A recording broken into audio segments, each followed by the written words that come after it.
liberty in the fires of hope and prayer, with boundless faith in our destiny, we solemnly declare. Side by side we stand, islands of the blue Caribbean Sea, this our native land. We pledge our lives to thee. Here every creed and race find an equal place, and may God bless our nation. Here every creed and race find an equal place,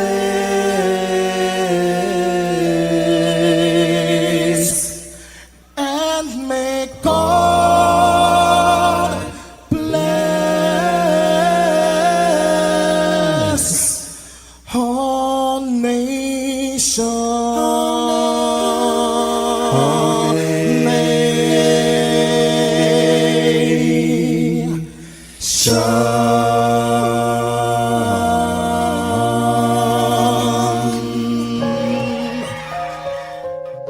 Heavenly Father, we come before you at the start of this new day, giving thanks for life, for health, and the opportunity to serve through this station. We ask for your divine presence to guide us in all we do. Bless this broadcast, that it may be a source of inspiration, joy, and unity to all who tune in. Whether near or far, may our words uplift, our music heal, and our message bring light to those who need it most.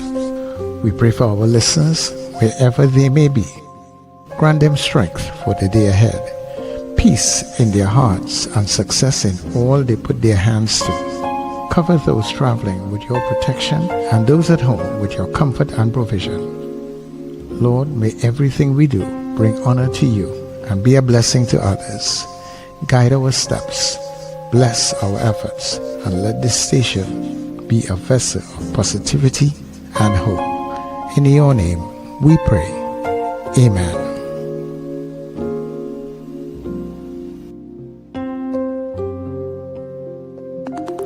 Your voice, your soundtrack, your station.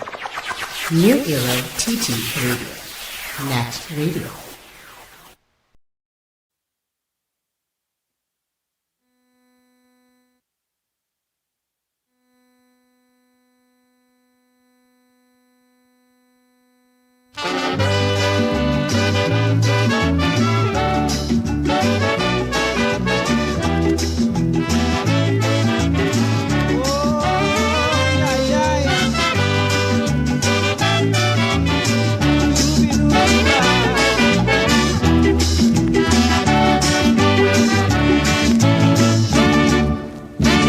Trinidad is my land, and of it I am proud and glad.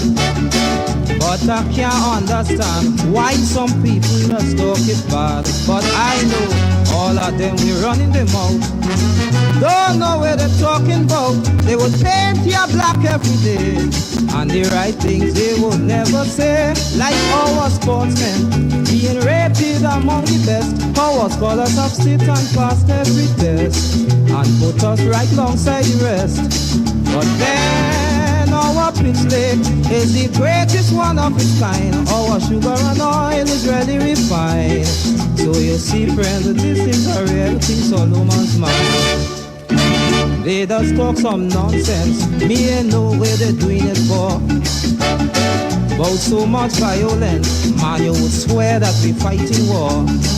Of course, we have the delinquents to face, but just like any other place, look, the things that I say about here is really too much for me to bear. Because my people are daily making progress without any form of stupidness, and in this way we must gain success.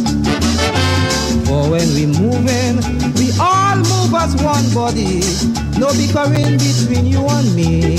For our policy stands for racial equality. Now when a stranger spending a little time in this lovely isle, every day you see him, he always have a hearty smile. When his time is up to depart, he would say with pride in heart, I'll be back, you could bet your life. And if I can't come, I will send my wife.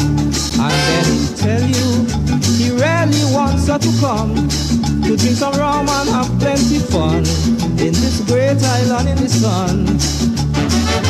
For Trinidadian, as foreigners do recall, it doesn't matter whether big or small, or if you're rich or poor, friends, they cater for one and all. So all of them we're talking, they either drunk or they steering mad, or maybe they forgetting Mr. Universe belongs to Trinidad. And yet we have men of talent and skill, with high hopes of improving still. And if you think all this is a lie, the mighty sniper will tell you why. Now our steel bands is the best talent in the world. Like calypsos or stories are told, with its rhythm to touch your soul. So Trinidad, this lovely land of my birth, small but overwhelming in worth.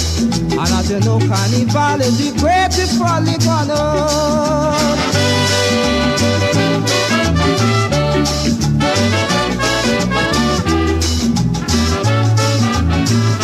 Wake up, rise up. It's the NETT Radio Breakfast Show, bringing you the energy, music, and vibes to start your day right. Oh, yes, indeed. It's a couple of days before independence. We want to start your day and days right. And that is why you're here on your RTT Radio. Good morning, everybody. Good morning, Trinidad. Good morning to Tobago. Neighbors in the Caribbean, good day to you. And of course, our friends and family. Streaming all around the globe. Different time zones, time zones. Those of you coming in right about now. The Anthem crew, good morning to you. Yeah, boy. It seems like I'm getting the cold in the move. Boy, it's just started. Yeah, kind of way since yesterday. Anyhow, it's great to be in your company. Much thanks to Heavenly Father bringing us together for another one. All that we do, dear God, let it be a blessing, honor to you. It's now 8 minutes past the hour of 6 o'clock. I'm yours truly, Sir Charles, checking in. Happy as always to be in this space with you. You know that, right? It's a Thursday. It's a throwback Thursday. It's just a few days before independence. As we welcome everybody to Get Up and Go. This is your breakfast show. Get up, get up. It's the time to start the day. The breakfast show is here. We bring in the soca way. Yeah, yeah, yeah, yeah, yeah, yeah, yeah. Yeah, yeah, yeah, yeah, yeah, yeah. Wake up, it's a brand new dawn. The breakfast show got the vibes turned on. From Morocco's Bay to the Savannah line. Let's start the day in Caribbean prime. Oh, good vibes rolling through the air. The breakfast show energy everywhere. We talk, we laugh, we make you think. Grab your double or your morning drink.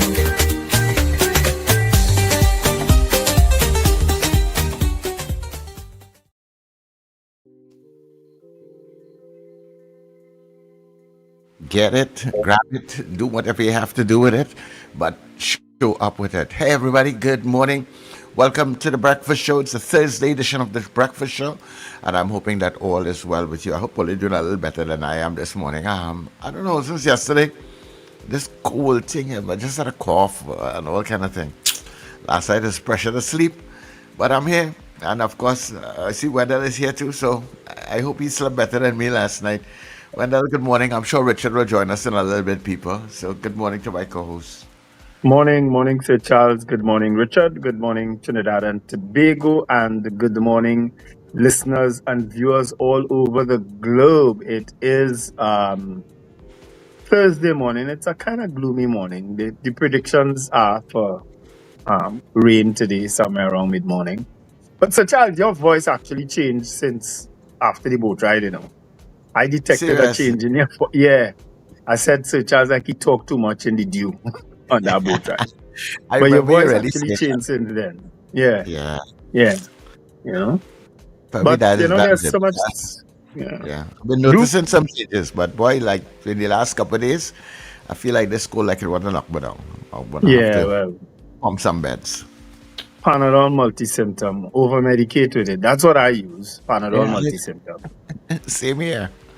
It Same. works for me. Yeah. All that set up bush and this and that and the other. Panadol multi-symptom. That's it. Yeah. You know? Maybe there was a time that the bush used to work, but I don't know. I don't. I'm not into bush anymore. Yeah. Yeah. And I try from time to time to use Redoxon, and a youth man to sell me a product he does sell called Neutralite or something. So is a tube in a tube that you squeeze out and you just drink it. You know, it's a series of tubes, and you use that to kind of build your immune system. I use that too every time. Well, I only use it when he actually brings it to me. You know what I mean? So, Right. but yeah, all those things help with your immune system. You know. Yeah, because But you know what you don't cater everybody for? had a cold. Yeah. Yeah, you don't cater for that spray, mosquito spray, whether you go in an office and they spray it or they spraying it publicly. You don't cater for that, and that hits you, bam, sometimes when you're coming on the road in the morning, depending on where they spray. Yeah. And because I tend to drive with my window cracked, you know what I mean? Especially those hours in the morning, I don't really use AC. That, and then you drive into that, you Yeah. can't get that out of your car. You cannot get that smell out of your vehicle, and that triggers me a lot of time, you know? Yeah. Anyway, we're here. We're happy to be in the land of the living. TKR get another bus hee-haw yesterday. I don't know what TKR doing, you know. I don't know who are those guys TKR playing. They play a man named Trump last night, Sir Charles. I never hear somebody named Trump play cricket in my life. I never know that. Trinidad, TKR go and find somebody named Trump to play cricket with them at this point in time. And I don't know, the man was a complete disaster. I don't know where he's from, what country he's from. People only help me. Where Trump from? Trump is Tromp. I don't know where he's from, but I've never heard the name in cricket, as I said before. And TKR play him. So Charles, he was a complete disaster. Yeah. And I don't know what he played as. Whether he came in as a batsman, a rounder, a bowler. Well, he wasn't the wicket keeper. I can't remember him on the field. But he was a disaster. I know when he came in the bat, he took an inordinately long time, never hit a boundary. He barely hit ones and twos. I really don't know. But cricket was good, though. I mean, I went cricket last night on the urgings of Harper. Harper encouraged me to go, and it was great. The oval was completely packed. Yeah. Not people love the maybe cricket. one or two spaces in the party stand. The red stand had some space, but otherwise all the other stand. And let me tell you something: Trinidadians don't care about race and don't care about anything else when they gather in a cricket space either, you know. That's one space you see all manner of people mixing together, you know, and enjoying themselves. Yeah. It's a nice sight to see. It's a nice feeling to experience when people go to cricket and have such fun without considering who next to them or who in front of them or who behind them. You know, a friend of mine sent me a picture yesterday concerning that same TKR king. And I was wondering why Brian sent this thing to me, because the game didn't even start yet. It was early in the day. And he said, he said TKR playing today, so he take out like a skit. So he have his jersey. And after his jersey, now we have his thermometer. That's why when his pressure gauge now. For when the pressure rages. Then he goes further down, he have his Holy Bible, he have a box of Panadol and a bottle of red lavender. So I was wondering, so like now that you were telling me this, like Brian you something? Oh Lord. I'll send it for you when it will be. I was because yeah. No, I Yeah. expect when I go to cricket now, I just want to see good cricket. I expect anything when I'm in cricket.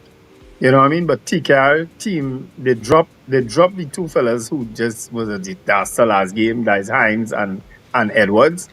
And they bring in this Trump man and the Drakes. My God, they beat Drakes like a stepchild, yes? Oh Lord. St. Lucia Kings beat Drakes like a stepchild, you know? Right. So they must say, look, let me try something with in the first game and see what going. They'll pick it up, go back to the drawing board. Oh So Lord. I'm reading here, Matthew Trump is from South Africa, but has represented the United States in cricket. Thanks, Jason. And Ron DeSantis also said he's a cricket. He might be from Brooklyn, Queens, New York, California, USA, or Canada. So he is representing that part of America, but he is from South Africa. So thanks for the information, guys. Because I've never heard of him before Yeah. until last night when he just, I don't know, he put so much pressure on poor Kieran Pollard, who tried his best. Morning, Kieran. He really tried his best to bring TKR back from practically losing position. No man's You know land. what I mean? Yeah. He tried. He really tried. You know what I mean? But all in all, TKR get licks again. But there are 4 more matches, 4 more attempts to redeem themselves over the next few days. There's a match on not tonight, but tomorrow night. Then there's a match on Saturday, and then there's a match Monday, and then next week Wednesday. So those are the next 4 matches. Right? Okay. So we expect to see. This is where we'll see Gayelle and Son. Gayelle Son, actually the last game that TKR is playing next week Wednesday, we are playing against the team that Gayelle and son plays for, and Antigua Barbuda Falcons. They'll be playing next week Wednesday. And hopefully they'll give him a run, but Antigua has been having a good run, so far. They've been having a good run so far. But this is TKR time to kind of catch up because we are way behind, because of how the games play when they go to one nation, a particular country, island, they kind of give that island most of the games now. Okay. So you play catch up after when it finally comes to your island, So it's coming. It's in Trinidad now. So we have to play catch up. Hopefully we will win the next 4 games. It won't be easy, but we have to win. I don't know who. That bowling side too weak, and Akil Hussain is not bowling well. And I like him. He's a very good bowler. He's one of our best. Yeah. But he's not been bowling well, and nobody's stepping up. Nobody helping him. You know what I mean? Even the guy who just stop, stutter, and then bowl, Usman Tariq, he's not been bowling well either. So we've just not been bowling well, and that's why we've been losing. But happy birthday, Karen Sibaran. Happy birthday. I don't know if he's still out there, TNTech. Happy birthday, Karen. Happy birthday to Wayne Mason, Ishwa Bisesa, Trisha Lashley, Darren Shepard, Joseph Joey Rivers. You all know him? We interviewed him just the other day. Happy birthday, Joey. Those are all my birthdays today, August 27th. I think I saw in the chat my sister put up Hayden Bath. Today is his birthday too. His mom's birthday was the other day. So Hayden, happy birthday. I'm sure Lester will know you. Yeah. So yeah, that's it. Oh wait, Let me send out some birthday greetings also. Go ahead. Anyway, no, I'll read it when we go into the chat because she just put it in the chat that today is her birthday. So I'll read it when I go into the chat. All right. So, my last brother is celebrating his birthday today. His name is Roger Davis. He's out in South Carolina somewhere. I want to wish him a happy birthday. South Carolina? Who lives in South Carolina, Sir Charles? I do not know Trinidadian living in South Carolina. Yeah, he lives out there. Yeah. Okay. Actually, I have 2 brothers that actually live in that area. Interesting. Yeah. pretty neat area. It seems to be a quiet space for them. They've been there for Yeah. years, and they seem to love it. Um, I see one other person saying TKR. You see that Omega XL? Always stop taking that. I saw that. Yeah, take a purge, senna and salts, bathe with blue soap. Mm. Karali Bush. Good. That David Wells. Yeah. And a good what? I understand that. Jareen. Oh, that's Jaren. Oh, can I Yeah, spell that's it? Jareen. Oh, go. Yeah, that's Jareen. Hey, DW, all that easy. All right, okay. um, Plenty hope for the team. I love that. Mm. Well, they had a, You have somebody else's birthday? yes, I have Florence Bazzi is celebrating her birthday today. I am thankful to Almighty God for another milestone. 63 years and happy, praying for many more. Happy birthday, Florence Bazzi, from, of course, whomever you have, and of course, from us here on the Breakfast Show. All right, happy birthday, Florence. Excellent. Okay, all are working well. Let's get into our good news and come back. Yeah.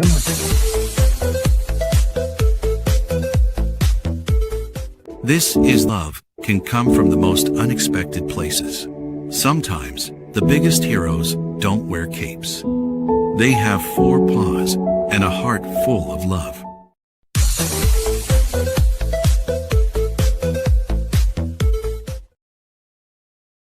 Yeah, Marsha the cat. Marsha the cat coming to the rescue there.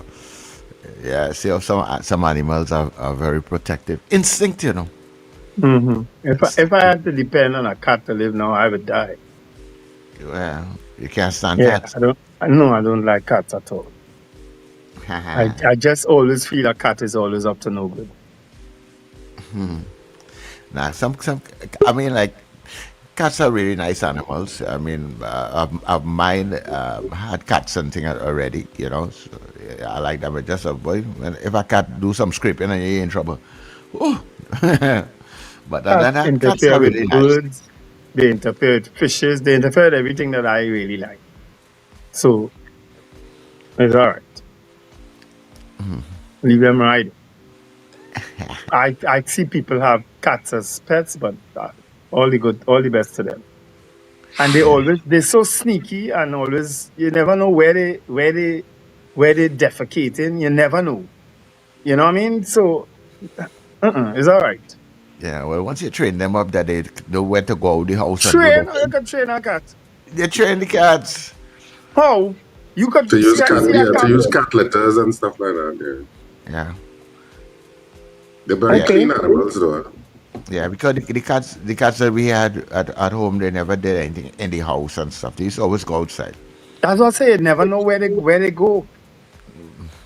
For the ones that not trained, like what Richard is suggesting there, where do they go? You might just discover it some other time, in your loaf of bread or something, or your cupboard, or your refrigerator. If you leave it, you never know where they go. Anyhow, so much for the cats. Richard, good morning. How are you doing? I'm good. Good morning, guys, and good morning to our listeners and viewers in whatever time zone. Yeah, well, I was terrible weather yesterday. I mean, I was caught up in it. I mean, I was actually driving to Central Trinidad, and Central Chaguanas wasn't so bad, but the east-west corridor to get there, I mean, it was blinding rain for the entire stretch. So I just kept to the middle lane because the outer lanes tend to collect water. So I always, anytime it's rain like that, I automatically go into the middle lane. And and it was just terrible. You just had to drive slowly. I mean, I think everybody had on their lights, who don't usually have them on. Everybody had them on, and some people had on their hazard lights. I mean, I didn't, but I could see like the car in front of me and maybe a glimpse of the car in front of them. That's it. You couldn't see anything else. It was that blinding, I didn't think cricket would have played either, but it cleared up enough down But it in cleared the up by the evening, by the afternoon evening, it cleared up. But at that point that I was down, I was like, oh my God, this is horrible rain. Horrible. And it was for like the entire stretch from Mausica straight to the turn off into San Fernando. It was just blinding rain. And you're just driving slowly, and when you're looking at you could barely see the billboard signs on your left or your right. It's only one sign I saw, a billboard sign, an electronic sign that lit up suddenly as I was passing. And the message on it is, where are you going, heaven or hell? And I said, thank you.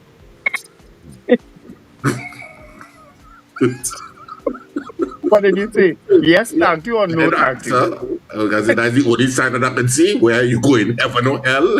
It's rain. That must have been ominous for you. That sign, by the way. Huh? Where's that sign? That's like by St. Augustine there on the billboard. I think it must be some church. I don't know. So Well, they have two arrow pointing this way and an arrow pointing this way. So where are you going? Heaven or hell? That's the one sign I see as a person. I said, what the hell is that? in this stinking rain? I see sign I will see. Well, at least the heaven wasn't pointing up and the hell wasn't pointing down. They were pointing right and left, right? Yeah, something like that. So that answers that question, people. Heaven and hell, not necessarily up or down. It could be to your right or to your left. Look to your right now and check. Look to your left too right now and check.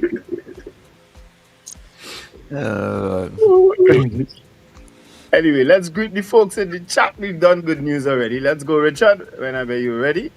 Kenny in Harlem came in at 11:46 p.m. Apollonus, good morning. Maria Cellier also says good morning to Suzanne, Suzette, Miss Jackman, Maria H. and Maria and Miss Gemma. Robert Allen says good morning to Throwback to the Manuela Peters. Good morning. Just want to say good morning to two of my sisters, Jermaine and Bernadine Ramuta. Good morning, Jermaine and Bernadine. Ian Stewart, good morning. Sis Super, Sherma Paul, Marcia Rock, Robert Taylor, Eunice Dublin, Hillary Benjamin, give God thanks for waking us up today. Pamela O'Connor, Boy Bidesi from David Marlon Motley, good morning. Good morning, Marlon. Hey, look, Katia and Charles come back on the chat, man. Good morning to Wendell, to Charles, Richard, and everyone on the Breakfast Show. Wishing you all a wonderful day. Special morning to Ali and Steve. Welcome back, Katia, and we missed you.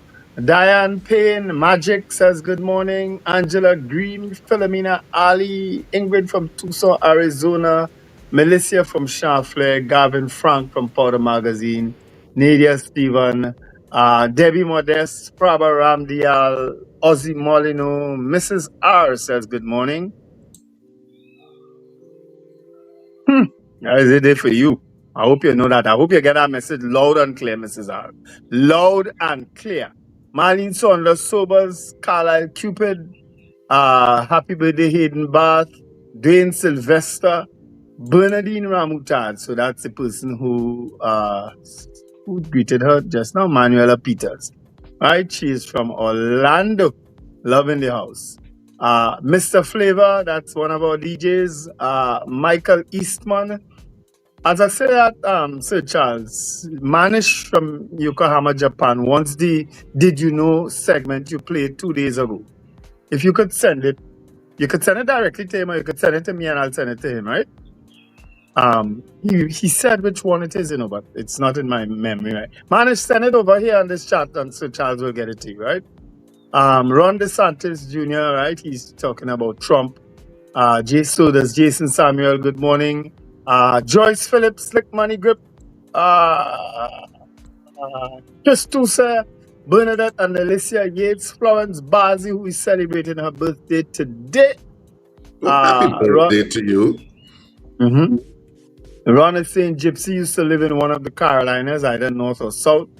Carlisle Cupid, 63%. You just brushed past Florence Bazi birthday. Happy birthday, Florence Bazi. No, I didn't brush past it. I actually Yes, you read just it. read it and give it very scant regard. No, because I Just did rush it. straight to Ron DeSantis. Because I did it earlier, Richard. Oh, okay. I did it much earlier. I wished her happy birthday when I was doing birthday greetings. So don't buff me now, man. Oh God, you could buff everyone. Why you so? Yes, we're gonna clutch at you, old man, sometime. No, it's because Sir Charles has been giving me lessons. You're a good student. I'm a very good student. Uh, Anyway, and Cupid, I don't know what is that chat about. 63% disapproval versus 37% approval. What is that about, Carla? Wayne Ramsey, let's be dreaming on putting any chat sometimes, you know. Nicola McNichols, good morning. Lincoln Foxtrot, did the child grow up to be a serial killer, though? The child with the cat? Probably is, you know. That story only makes sense if the child grew up and had a good life. Well, it shows a cat. Well, I guess some people really promoting the cat, eh? Trust me, eh? Nicola says, lovely story. Florence says, I agree with you, Wendell, don't like them. You're right, yes, you. So Ron, I don't know what Ron and Carla are chatting about now. Lester Cragwell, good morning, guys. Subash from Woodland, Marva Williams, Ingrid is saying, Wendell, stop that. Cats have litter boxes. That's their toilet. Yeah. Anne Noel, good morning to the breakfast crew from Oshawa. Okay. Again, Carlisle and Ron is chatting. Odell Guy, morning, guys.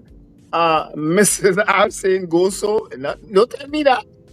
Tell what he named that. Derek Duncan from all the way up there in my arrow. Morning to my wife, Laverne, and my handsome son, Jamar. Jamar is preparing to march on Monday, right? Monday? Is Monday's Independence Day? Yes. David Ware's thoughts and prayers go out to those in Nepal. Oh, we'll show you some of those videos that Richard shared. With that terrible flash flood. That was scary. Imagine that. Can you imagine having to deal with something? It's like a movie. It's like... Yeah. People, if you haven't seen... Special movie. That's what it looks like. Yeah. If you haven't seen those floods, we'll show it to you. What happened in Nepal. I think they said some piece of ice broke off from Mount Everest. Is that what they said caused it? From a mountain, a huge piece of, like glacier, and just dropped. It was about 5,000 meters high and dropped like a kilometer straight into the river. Yeah, that's what caused it. So it wasn't like imagine that. So it wasn't like the river might come down, and that wasn't a river coming down. That was a monster coming down. Yes, it's no longer a river. It just, could you imagine just hearing this and starting to run? Yeah, which is what happened to a lot of people. We are going to show it to you in a bit. Merle McCormick, good morning. Susan Jessup, Cheryl Marad, Lenlis, haven't heard from you for a little while. Did we get any explanation regarding these power outages yesterday? No, and it's been happening. And there were several TNTech trucks around the Queen's Park Oval yesterday. Papa pointed it out, and I've never seen that before. I don't know if they were preparing for something, but there were several trucks, almost like on standby around the Queen's Park Oval yesterday. TNTech or TSTT? TNTech. But TSTT was down yesterday. TSTT had a problem yesterday. But TNTech has been having several outages too. I don't know what message is being sent. Florence Bazi is thanking us. Diana Hamill, good morning everyone from Cuba. Wendell, I was just teasing Ron a bit. Okay, now I understand. Nicola, the stories from 2015. Yes, I thought. Okay. Alistair Hart, good morning. After an earthquake. Was it after an earthquake, the situation in Nepal? I don't think so. I don't know that it was an earthquake. I think they're saying that the ice just broke off. And I think partly to climate change too. Yeah. Yeah, it was scary. Yeah, I didn't hear anything about it. I think the ice broke off and just slammed into the river, and that just caused the surge. Yeah, but basic physics, really. All right. Morning also to Melchizedek. Those are my greetings on the chat, Sir Charles. Take it away. Okay, thank you very much. So let me say good morning to Foxy, who was here very early. Also to Captain Ron out there in Orlando, Colin and Kelly in Carnage, Archbishop Ashton Clark. Good morning to you. Fifi out there in Ethiopia. Kent in Laventel. Also, good morning to, David Wears and his, what's the word, Wendell? Jared. Jared for the TKR team. Peter Wilson, good morning to you. Frank out there in Aruka. Edison Punet, good morning. Zena in Arima. CJ out there in New York. Mr. Augustine. Mr. Billy in Powder Magazine. Who else we have here? Robert Taylor is here. Rena Budu Jennings, good morning to you. And also to Far Rockaway and Michael out there in Long Island. The both of them were sending me information because apparently the parade in Brooklyn, we're not sure if it's happening again because they're not getting access to the route that they wanted to use. So like some emergency planning have to take place right now. So, but the Jamaicans use the same route the other day, not so? I don't know. Jamaican independence was just the other day. Earlier in August. Yeah, well, I think they use the same route. Well, whatever the logistics that they did, they seem to be citing some other logistical problems and manpower and all different kinds of things, and they don't have access to the route. So, hope that they will sort it out, and the thing will be able to happen. Because I know a lot of folks out there would probably have been looking out for the 64th anniversary independence of Trinidad and Tobago being celebrated out there, just as we are looking forward to ours here. That's so, Wendell? Yeah. Yeah. But you see, our Independence Day parade has changed. The route has changed. I can't understand it. All of a sudden, they said the parade will start at Memorial Park. What does that mean? Does that mean they're going to exit the Savannah, go to Memorial Park, and then start? I'm not sure what's going on. When they starting the parade, when they're doing the thing at the Savannah, the northern end of the Savannah? Well, maybe from Memorial Park, you go straight up, heading, north, whatever it is, along the Savannah. No.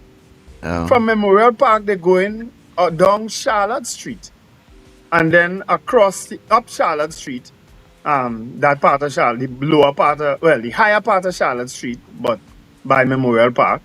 And then they turning across the Queen's Park Savannah, down Chancery Lane, and then onto Frederick Street, and then onto Park Street, and then they go down Green Corner and down Chadwick. So I didn't understand the indication that they're starting at Memorial Park. Is it that that's where the parade is going to be formed up now, and not the Savannah? They're not clearing. Somebody needs to... Richard, call Minister Alexander there, please. Yeah, and while you're doing that, let me go for a break and come back.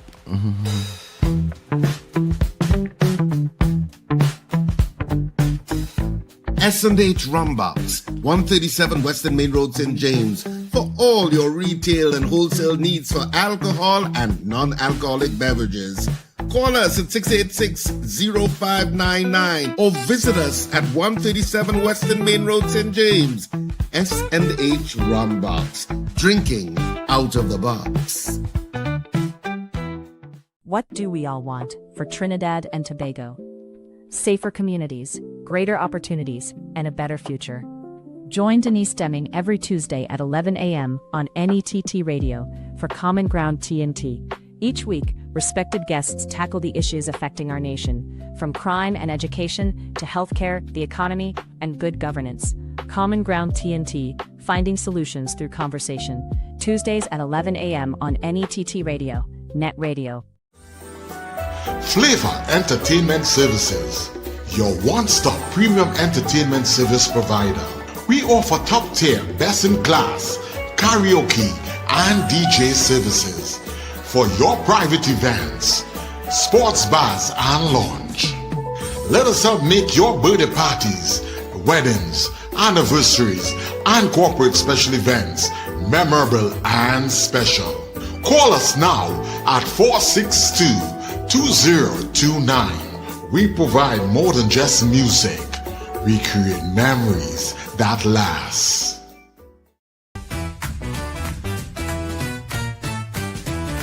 Advertise with us on New Era TT Radio, the fastest growing streaming platform for talk in Trinidad and Tobago.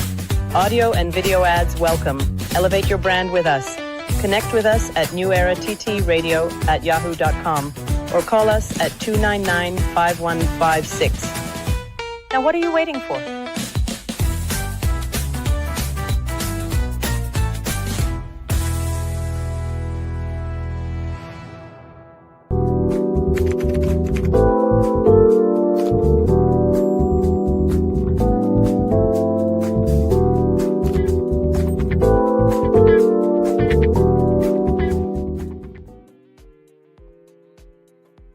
Morning to Kathy Ann Townsend. She said, yes, there were several outages around the country yesterday, mainly central. I know yesterday, definitely B-Mobile had a problem that some of the fiber optic cables, I think they said, were damaged.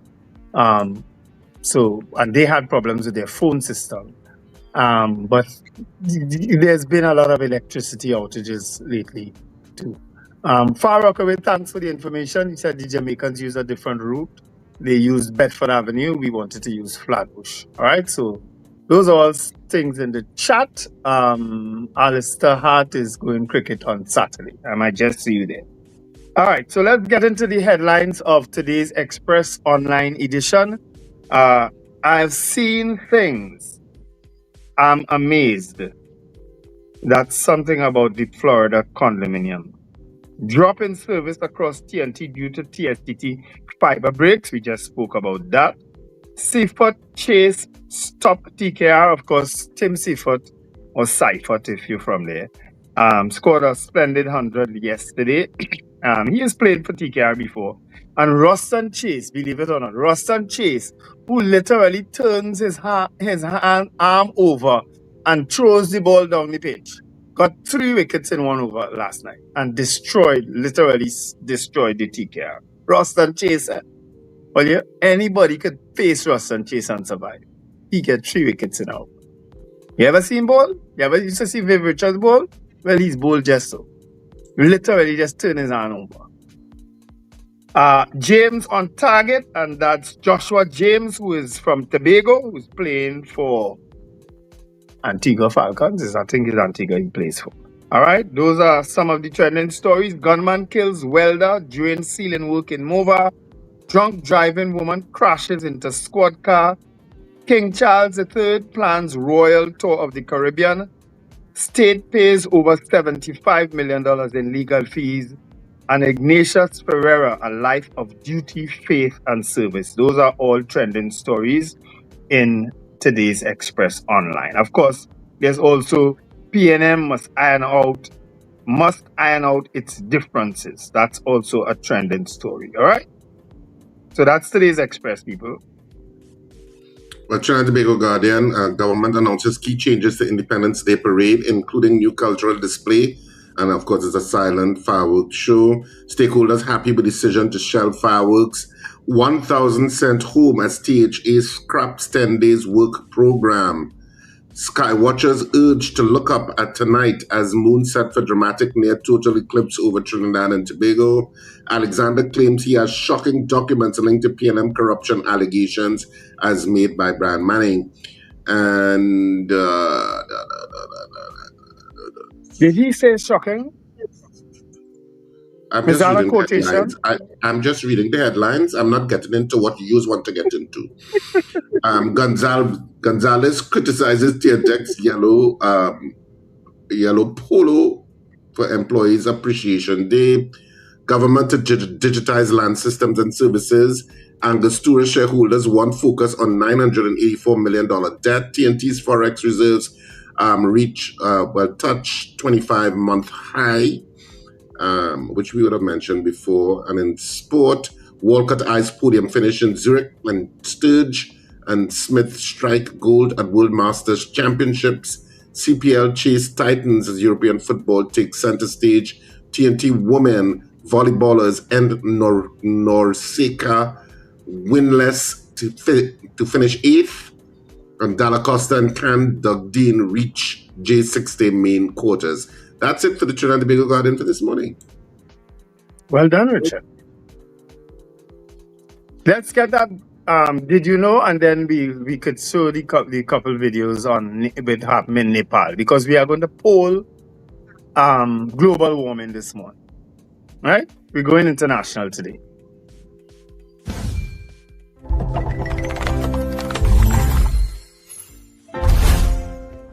There are 7 people on this planet trusted to reboot the entire internet if it ever goes down. One of them is from Trinidad.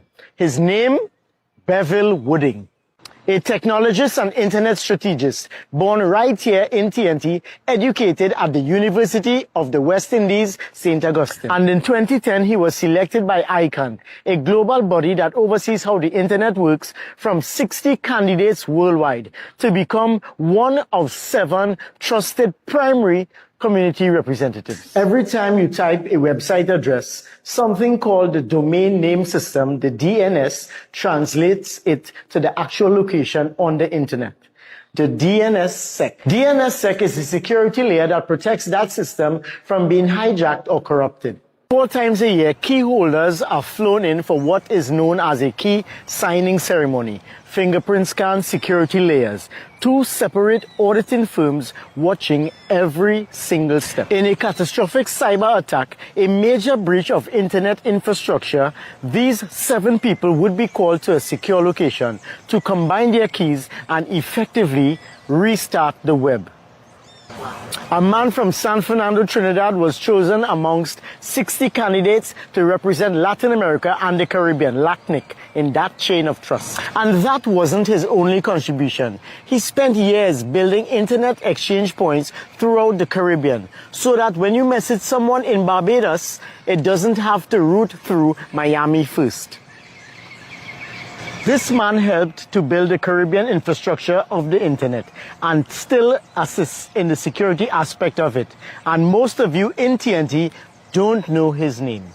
Now you do. It's Bevel Wooding, Journey 2.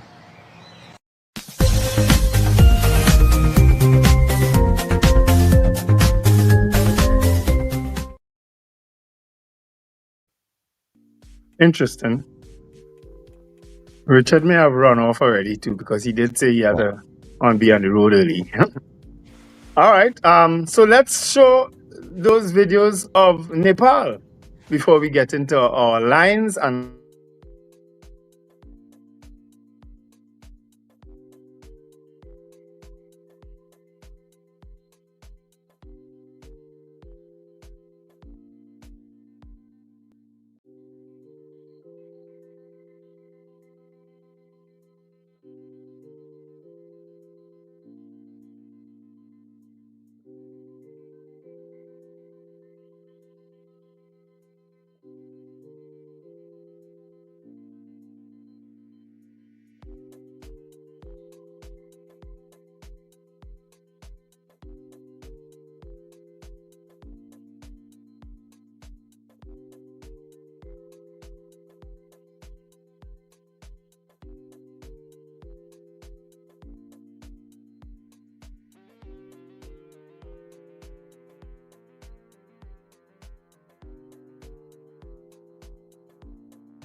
पुरै त्यसरी आमा live यो चाहिँ है guys यस्तो live छ ओहो पुरा dam फुटेर आयो यार पुरा चाइनाको ड्याम फुटेर आ रहेछ आमा ल यहाँ हामीले अब ओहो यार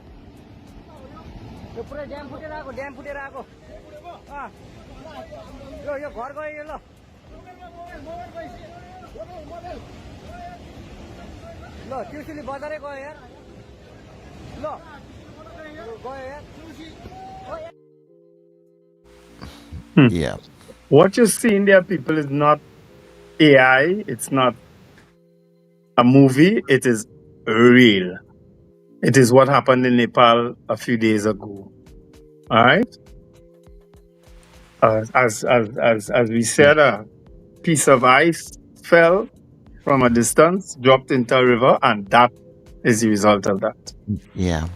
It's just like, like if you take this huge ice block and drop it in a glass, it will, according to the height, it will just fall and all that water will just splash out of the glass because it's making way now for that mass of ice, rock, or whatever that is coming down there.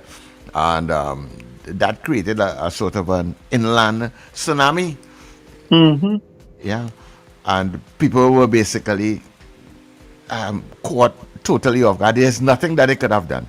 Nothing. Not with water rushing like that. Yeah. And you could see the force of it. Huh? Yeah. And the more it runs, the more terrible it gets. The more force it comes with. Yeah. So it was a real terrible thing because in the first part of the first video, you see people going about their business normal, and then they're hearing this rumbling, and they don't know where it's coming from, what to do, what direction, and then you just see this force of water and debris and mud, and everything just swooping down on you. It's How do you survive that? How do you survive that? Just think about it. If that happens, how do you survive that? You ain't even have time to do your last prayer and say sorry. No, you don't even know what to do, Yeah. Because it's just happening in so quickly, and and you just see, and it's happening all over. It wasn't just like in one street, or it looked like a massive area. A lot of countries are now trying to find their people because there are so many people missing. Yeah. People they can't account for. The death toll is probably reach almost 200, I'm sure, by now, because it was like at 160 something last night. So I'm sure the recovery efforts with those individuals it's would have gone up, and it's just a bad something. So frightening, these places. That is one of the places has been on my bucket list to visit. Because I've met some Nepalese women. They do pedicures by a place that I stay close to when I go abroad. So I always go in there, and they're very chatty and so on. And they always talk about Nepal. Of course, Nepal is where Mount Everest is, so that's something you want to go and see, you know what I mean? Yeah. It's like Mount Fuji in Japan. It's something you want to go to when you get to that part of the world, you know what I want mean? to experience that. Yeah, but tragedies can happen almost anywhere, anytime now, because it just seems that Mother Nature, I don't know if Father Nature have any part to play in it, to put it on Mother. Father time on Mother Nature. Yes. There's so many things that are just happening all around the globe now. But let's see if we can take a couple calls, and of course our poll will be based on that. So yes, we'll take a couple of your calls. 281-1315 and 299-5156. Caller, good morning. Morning. Are you taking calls on the poll, or are you taking general calls? No, go ahead. General. We do the poll after. Gentlemen, that incident in Nepal is tragic. It is amazing to do. I don't understand. I would never understand why people build houses on sea line and river line and whatnot. Did you notice in one of those videos how a hotel that's supposed to have what appears to be a hotel, which supposed to have a solid foundation, In less than a minute, it was crumbled. Lincoln, that water into the found river. its way there, you know. That they didn't build that in any waterway, you know. That water found its way No, to those no. places. You know. But it was very. Listen to me. I personally don't believe in building anything more less than 2 miles away from any kind of waterway. I don't like anything close to waterway at all. That'll be. Let me walk to the river or to the beach or whatever it is. 2 miles is my limit. Right? It's like Miami Beach, like South Beach. I would never live on South Beach. So South Beach is too close to the water. Any kind of tidal wave, any kind of thing happen, you underwater. There's another video that you all didn't show though, that was heart-wrenching, where some people were running up a mountain like ants. Yeah. And the water came up so fast it took away. Yeah, we have that video too, you know. We have that one too. And the fella looked back and he calling out for his mother, and that was tragic. Yeah. Right? They were running to higher ground and couldn't get away. Couldn't get away. When I visited St. Lucia, and I went to the volcano, and they explained where the soufre is. Those are people playing Russian roulette with their life too. Because when they explain, if that volcano erupts, all the people in the soufre down at the bottom there would die in a matter of seconds. That is too close to lift a volcano. Yeah. Human beings do strange things. Let's say just the smoke, just the fumes from the volcano erupting will kill everybody in the soufre in seconds. Why would you want to go and live there? For some people, there's no choice. There's no choice, but oh my God, man! When I saw, and there's a whole, when you go up on the top of the soufre and you look down, there's a whole town, it's like Port of Spain, and I'm like, these people realize they're playing Russian roulette with their life. A volcano could erupt at any minute, and they said these people, the toxic fumes from a volcano, they would never hear it erupt. They would die from the fumes before they hear anything. And these people living their life comfortable down in the soufre there, right? And I'm just saying that to say that sometimes because of situations, we are forced to live in areas that we play in Russian roulette. Less than ideal. Yeah. Right? Yeah. Thanks much. But it's great. It's not great, but it's at least not that bad. That so far, at least last night news was only 160 people that the bodies that they found. But I'm sure that death will go up to the thousands. Yeah. It's just a matter that they didn't find them yet, because I'm sure slush and mud and debris and thing may be covering up thousands of bodies. It is very, very sad. What I like though is the response from the US and ODPM and all, not ODPM, WHO and all the organizations that immediately send medical supplies and all these different things for 3 months for 10,000 people and stuff like that. The response was really good. Yeah, so far it's sad. But it's a sad story. Thank you very much, gentlemen. Yeah, thanks. I mean, this is the third extremely tragic situation that people could not have prepared for in a short space of time. Venezuela earthquake, what happened in Colombia, and now this. And of course, even in the United States, British Columbia with the fires. Right? Those are things you cannot prepare for. You just cannot. It just happens. Yeah. And there is no explanation for it. Caller, good morning. Good morning, Wendell, Suchas, and Richard. Richard. Good morning. Sorry to see what took place in Nepal. It's really, really sad. However, could you guys tell me actually where the Independence Parade is taking place? Well, all right, I'm going to read it for you. Right? Because we don't know where it's taking place. But this is the route that was released. Yes. This is the route that I don't know where this come from. This information come from actually, right? But it says the route for Trinidad and Tobago's Independence Day Parade has been changed, with this year's celebrations beginning at Memorial Park in Port of Spain instead of the traditional starting point at the Queen's Park Savannah. The parade will travel north along Charlotte Street, that's up Charlotte Street, west along Queen's Park West, well, we know where that is, south, that's down Chancery Lane, and east onto Keith Street. So they're making a kind of block line, right? Then they will go down Frederick Street, west onto Park Street, that's through Green Corner there, right? So they'll go through west on Park Street, through Green Corner, and then down Chagrit Road.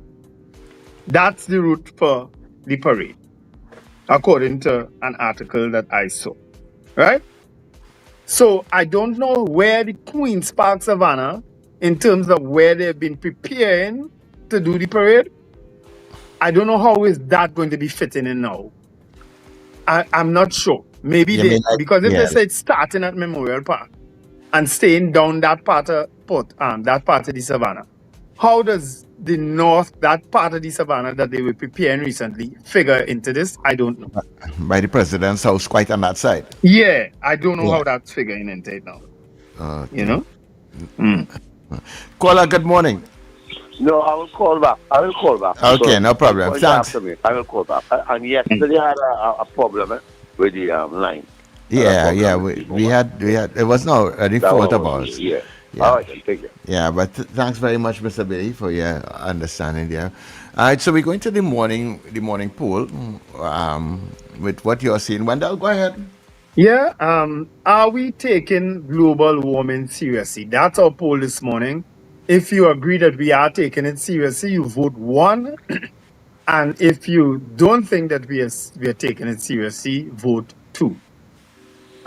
Yes, Jason, it's are we, are you, or we, it doesn't matter. If you're taking it seriously, well, if you don't think we are taking it seriously as a collective body, you vote 2. And if you think we are, vote 1. All right? So it's a collective poll.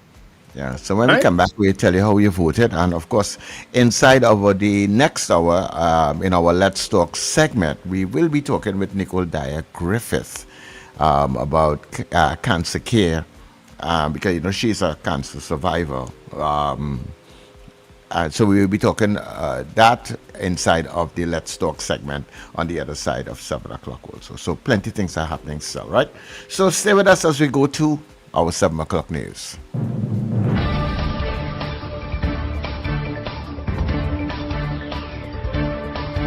The news you need, the clarity you deserve. Local, regional, global. This is NETT Radio News Now. This is News Now on NETT Radio and Gayelle TV. I am Derek McMillan. Thank you for joining us. The North Central Regional Health Authority is planning major upgrades to improve conditions at hospitals for patients and healthcare workers. NCRHA Chairman Dr. Tim Gopising says 24 refrigerators, microwaves, and kettles are being installed in the cardiac ward at the Eric Williams Medical Sciences Complex. He says all 24 wards are also earmarked for refurbishment, including repairs to roofs, walls, and floors. The authority plans to replace 140 hospital beds, with 20 already purchased, along with new trolleys and wheelchairs. Other upgrades include replacing 8 elevators, improving air conditioning and the chiller system, and purchasing 3 X-ray machines. New equipment is also being sourced for operating theaters, including for laparoscopic procedures, gastroscopies, and colonoscopies. Gopising says the projects are aimed at creating a better environment for staff while improving patient care. 2 state-owned companies have paid more than $75 million in legal fees between 2015 and 2026, according to information obtained through Freedom of Information requests. WASA disclosed that it paid more than $41.6 million to external attorneys over the period, while TandTech reported legal payments of more than $33.6 million. The information was obtained by attorney Karan Ramkalwan on behalf of 2 clients. WASA provided the names of attorneys, the matters involved, and the fees paid, along with redacted invoices. TandTech, however, withheld the names of the attorneys, citing privacy provisions under the Freedom of Information Act. Ramkalwan questioned why state companies are spending millions on external legal services when they have internal legal departments. He also criticized what he described as unequal treatment of vulnerable citizens, particularly in relation to access to legal aid. Public Utilities Minister Barry Padareth said he would make enquiries into the matter. Homeland Security Minister Roger Alexander says police, fire and ambulance services must work more closely to improve emergency response times. Speaking at the reopening of the temporary Princestown Fire Station, Alexander said police sometimes arrive at emergencies without the fire and ambulance services being alerted. He said the government wants all three services to respond as one coordinated team, particularly when lives are at risk. The station was refurbished at a cost of about $230,000 after being closed for more than 2 years because of health and safety concerns. Alexander also said government is considering a fire substation in Moruga to reduce response times. Chief Fire Officer Andy Hutchinson said the reopened station will improve coverage for 56 communities and about 118,000 residents. Trinidad and Tobago has reached a crisis point in cancer care, according to cancer advocate and survivor Nicole Dyer-Griffith. Speaking to The Express, Dyer-Griffith said patients are reporting lengthy waits for scans and results, as well as shortages of essential medication. She said some patients have waited almost a year for diagnostic scans, while others face additional delays getting results. Dyer-Griffith also raised concerns about shortages of cancer medication, including Faslodex, and some reagents needed from blood tests. She stressed that cancer care continues long after initial treatment, with some patients requiring ongoing medication and monitoring. Dyer-Griffith is calling for a national consultation involving patients, healthcare officials, government, and pharmaceutical companies to find solutions to the problems.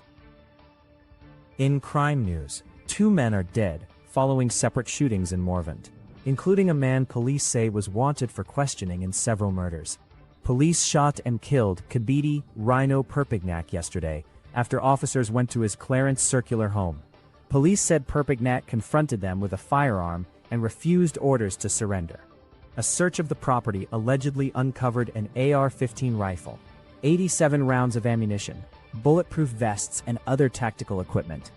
The Police Complaints Authority is investigating the circumstances of the shooting. Perpignac is the 31st person killed in a confrontation with police this year. Meanwhile, self-employed welder Jabari Ja Miller was shot dead while doing ceiling work at a home along 2nd Caledonia Road on Tuesday. Police said a lone gunman approached and opened fire, hitting Miller several times. 11 spent .40 caliber shells were recovered. Miller was taken to hospital, but died shortly after. In the region, King Charles III is set to visit Guyana in October as part of a Caribbean royal tour, marking 60 years of bilateral relations between Guyana and the United Kingdom.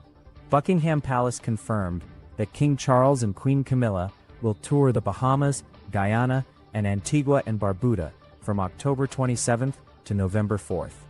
The king will make a state visit to Guyana following an invitation from President Irfan Ali. The visit is expected to highlight growing cooperation in trade, investment, climate action, and development. Guyana and Britain have seen bilateral trade increase significantly, rising from £587 million in 2020 to £1.64 billion in 2024. The royal couple will then travel to Antigua and Barbuda for the 2026 Commonwealth Heads of Government meeting. The visit will also showcase Guyana's culture, development, and growing international role. Finally, a devastating flash flood along the Nepal-Tibet border has killed more than 150 people, with hundreds more missing. Nepal has reported more than 500 tourists missing, including nationals from India, the United States, and the United Kingdom. In Tibet, Chinese state media say at least 3 people have died and 265 are missing. Authorities initially suspected an earthquake triggered the disaster, but now believe a landslide caused the seismic activity and subsequent flooding. Rescuers are searching affected areas while survivors are being transported to hospitals in Kathmandu. UN Secretary-General Antonio Guterres expressed his condolences to victims' families and said UN teams are mobilizing supplies and personnel to support Nepal's response. Officials warned the death toll could rise as the full extent of the destruction becomes clearer. And that is Net Radio News at this time. That was News Now. Stay informed with New Era TT Radio. Net Radio.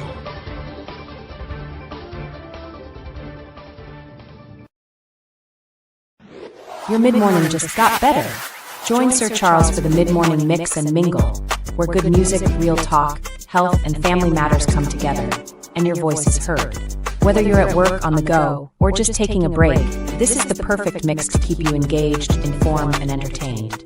The mid-morning mix and mingle, weekdays, 9 a.m. to 12 noon on New Era TT Radio, Net Radio. Morning vibes, fresh energy. This is the Net Radio.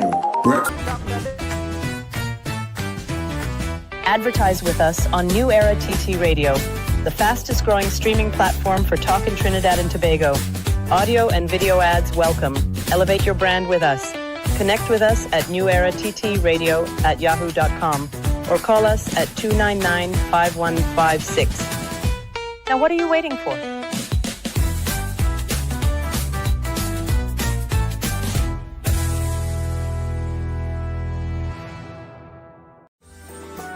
Flavor Entertainment Services, your one-stop premium entertainment service provider. We offer top-tier, best-in-class karaoke and DJ services for your private events, sports bars and lounge. Let us help make your birthday parties, weddings, anniversaries, and corporate special events memorable and special. Call us now at 462-2029. We provide more than just music. We create memories that last. What do we all want for Trinidad and Tobago? Safer communities, greater opportunities, and a better future. Join Denise Deming every Tuesday at 11 a.m. on NETT Radio for Common Ground TNT. Each week, respected guests tackle the issues affecting our nation, from crime and education to healthcare, the economy, and good governance. Common Ground TNT, finding solutions through conversation. Tuesdays at 11 a.m. on NETT Radio, Net Radio.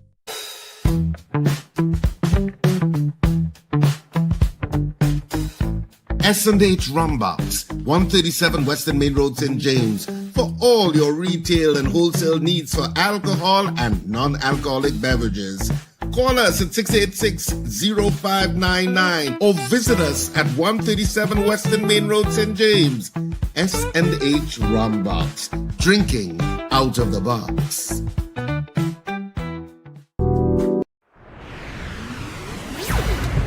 If you feel you can sing or just feel like hanging out with your friends, but then the Big Bear Bar, Johnson Street and Southern Main Road Enterprise presents their Karaoke Saturdays each and every Saturday. Come and enjoy the fun. Bring your crew. It's live DJ music and sweet karaoke every Saturday. And this Saturday, Net Radio will be there to bring you the action live from 8 p.m. with DJ Jeremiah, Mr. Lover Lover. Come and enjoy the time of your life at the Big Bear Bar, Karaoke Saturdays, Johnson Street and Southern Main Road Enterprise, opposite Tropical Angel Hop Spaniard. And remember, Net Radio will be there live.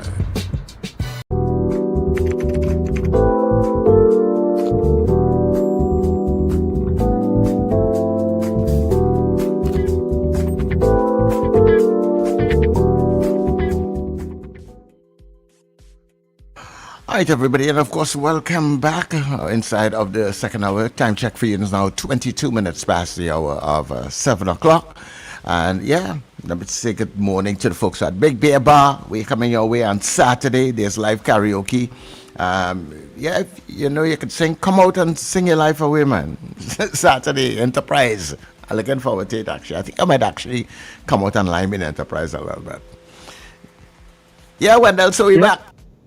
Yeah, we're back.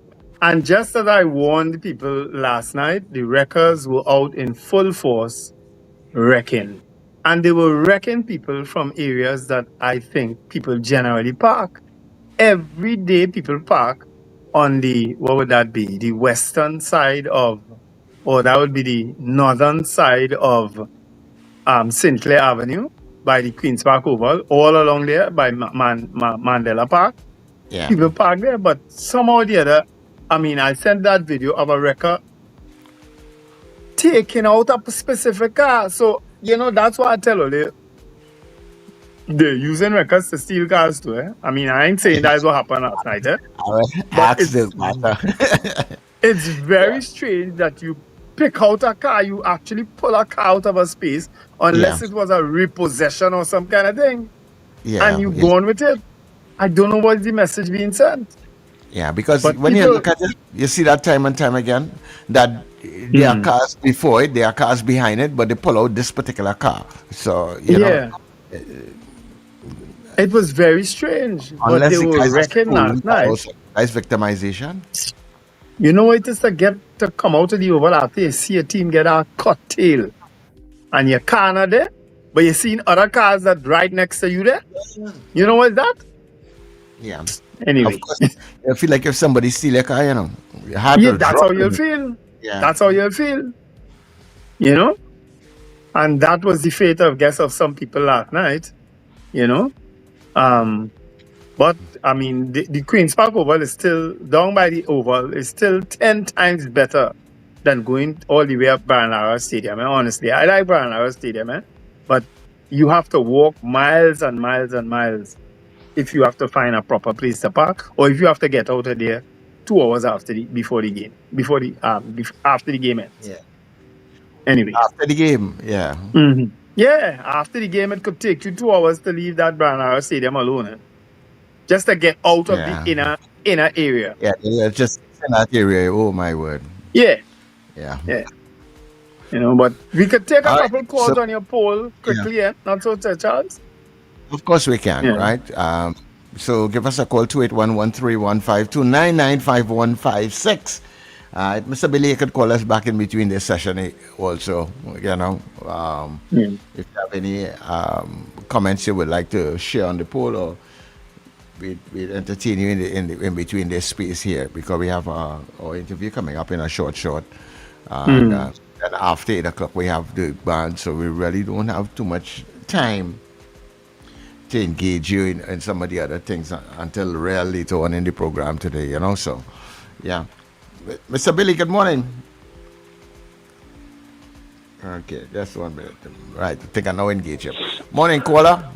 Yeah, morning. I come back on. Yeah, thanks very much. I want to say, no, I say we don't take it serious. So the poll, I put that out. No, we don't take it serious. That is my position. So I voted on 2. And the other two little points is, 1, I want to make a clarion call to the Honorable Prime Minister today. I am a supporter of the UNC government, this government in power. I said it on numerous occasions. I want to tell the Prime Minister, please, do not tolerate no form of corruption. Do not tolerate it. I have seen you have made some move against some chairmans and different things, and I am in total agreement with you.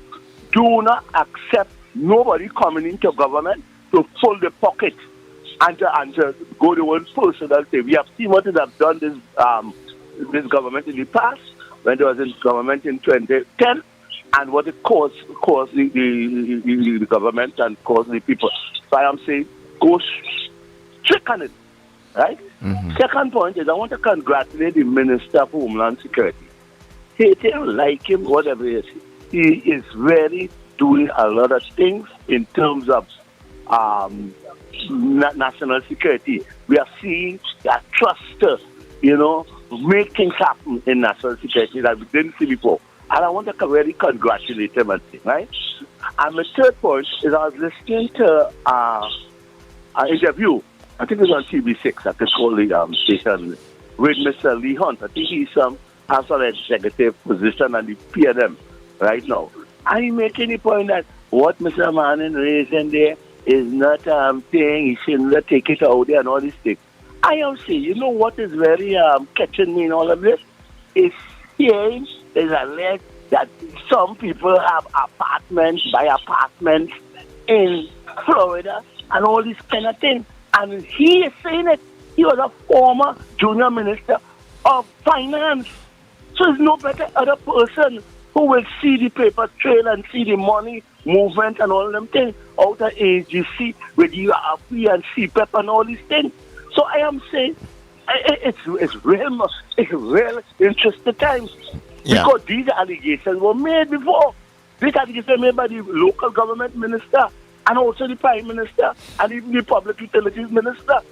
So I am saying this is coming out now, and it's glaring that corruption is one of the main problems in this Trinidad and Tobago. Corruption. Mr. Billy, let me ask you a question quickly, right? Well, clearly, maybe you didn't listen to Robert Lehunt on our show yesterday. Let me ask you this quick question. How does buying a property in Miami or anywhere for that matter equate to corruption? Yeah, well, he's left. He's gone. He's gone? Yeah, Okay. yeah. How does it equate to corruption? Buying a property anywhere for that matter. Yeah, How does it equate to corruption? That's it, And the thing about it, Mr. Billy, I don't know how you missed Mr. Lehunt. He was here first yesterday. Yeah. Around this very same time. Oh, come on. Trinity, good morning. Yeah, morning. How are you going? We are well. How are you doing? I did. What's going on? We was talking about we have flooding a thing of the past, right? Flooding will be a thing of the past. Jack Warner said, Mr. Kamala said, how we tell about them flooding in them places, boy?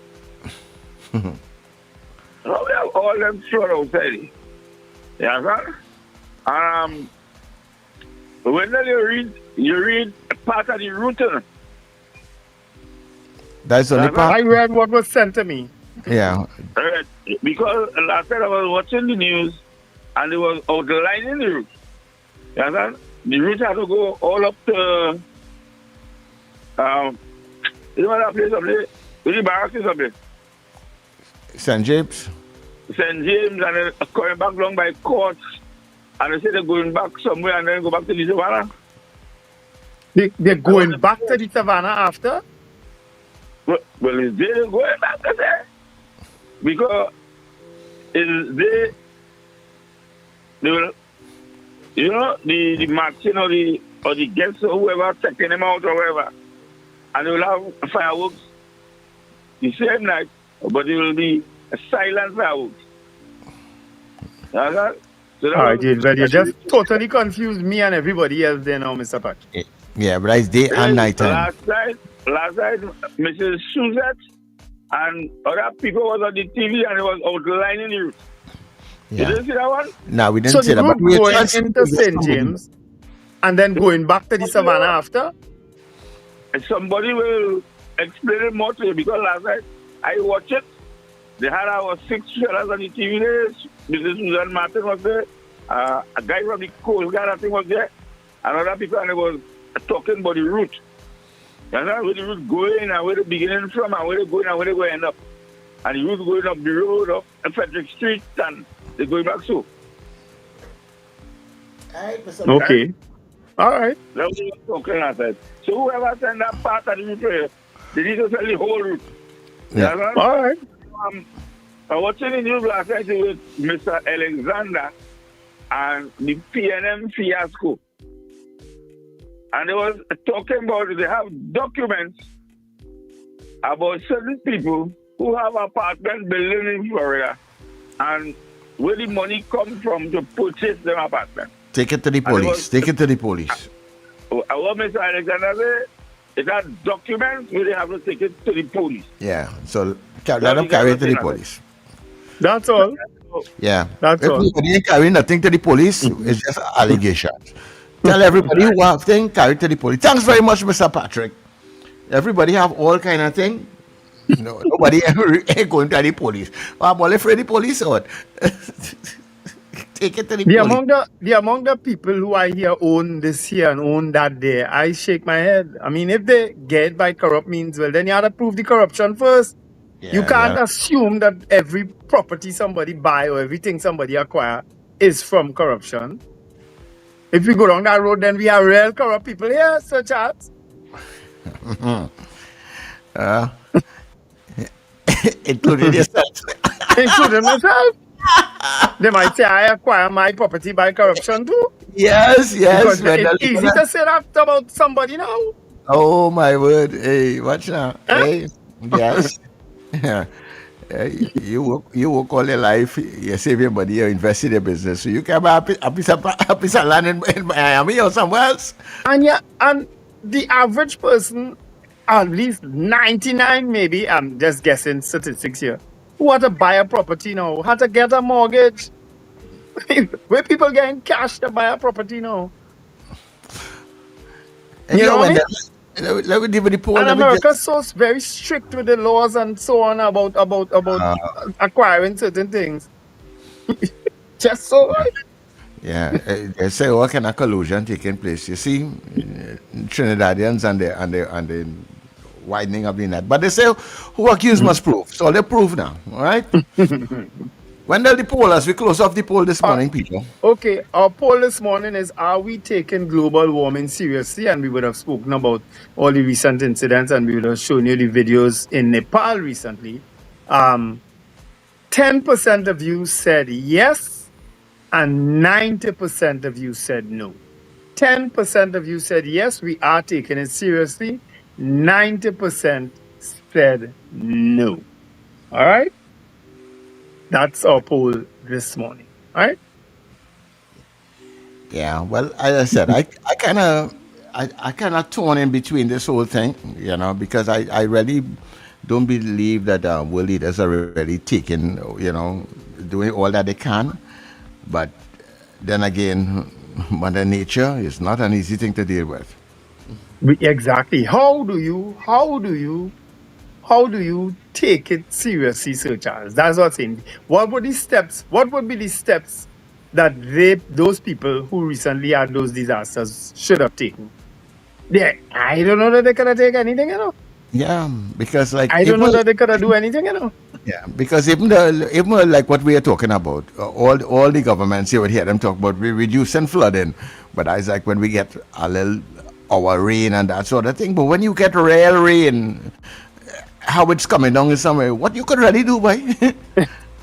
how much drain and river you could dredge to stop that? Ooh, I don't know.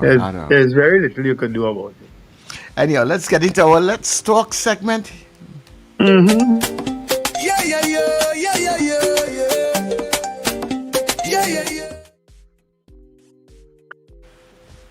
And of course, we're going to talk about something that is far more destructive, or how I should put it, injurious than any global warming could do. Because something that many families, many people have been battling with all their lives, and there is no end in sight.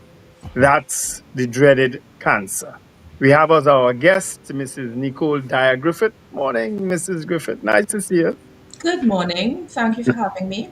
How are you? We are good. Could be better, but we're good. And how are you? I should ask. I'm well.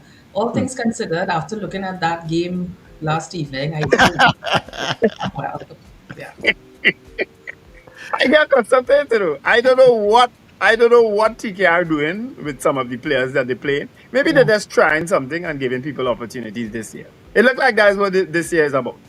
Try some people, and let them have fun. Let them make some money, yeah? Maybe, because I tell you, 7 runs in 22 balls, I mean, that is really trying something. But Nicole, you look really well, as always. I mean, we know that you have been through quite a bit. You have your personal journeys. How are you coming along? I'm good. I'm blessed. I'm sitting here having this conversation, so I'm doing better than many. And I'm blessed. You can complain and you can go on and on about everything that's wrong, but what's the point? What's the point? You just manage and move on. So I'm blessed. Yeah. Well, tell us about your challenge, Nicole. Of course, you would have made it public. You would have gone public with your challenge with cancer and so on. Right. Tell us, I mean, I have known people also too with cancer and their challenge. Some of them overcame it, some of them didn't. You know what I mean? Because that's the nature of the beast, and it's a beast. you know. So tell us about your challenge and how you are, where you are right now. Well, as you mentioned, managing cancer is an ongoing scenario. It does not end. If you are fortunate enough to overcome the first hurdle of actually managing the disease itself and the spread of the disease, well, you thank God for that. But then you move into the second phase, which is continued management. And continued management also takes a toll on every aspect of the person, physiologically, psychologically, emotionally. Is a continuous process. So that sometimes you may see the individual looking well, like me, but you may not know that after the initial phase, there's a continuous management. You have to take continuous medication, and some of those medications, they themselves may have side effects that are even worse than some of the side effects you were experiencing when you were actually managing the disease in the active phase. So it's an ongoing process. And you see, that is one of the reasons, Wendell and Sir Charles, that I felt that I needed to do something specifically related to cancer and cancer management. As you know, I have been involved in philanthropic efforts for years in Trinidad and Tobago. However, I started the Healing Hub patient support and navigation facility to support other persons who are recently diagnosed, other persons who are on the management continuum, to provide some type of support along the way, because it is a challenging experience, and it's a little easier when you're holding someone's hand, or you know that there is someone who has had the experience and can walk you through it. So in December last year, I launched the Healing Hub. It's a online WhatsApp support group. We have over 160 something, 180 something persons. Recently, I had to open a second group because the numbers are so exponential that, you know, it's a lot. It is a lot. And along the way, sometimes, you know, I might mention to Gary, you know, I have a funeral to go to today, or I have another funeral. It takes a toll. It does take a toll, but, you know, that is the ethos of the disease that you're dealing with, and you manage and find ways to move on. Yeah. Is it specific to any type of cancer, or you have it It's open to all persons experiencing cancer, because even though there are so many different types of cancer, sometimes there are similarities in the journey that you can share and you can have conversations. One of the important aspects of the Healing Hub is every morning, since December, Wendell, to now, every morning I open this WhatsApp group at 10 a.m. I find pertinent information, advice, or whatever to share on that group every morning since then. That is my commitment. It's a huge commitment, but I do it. And then I close the group at 7. So people would have conversations and interactions.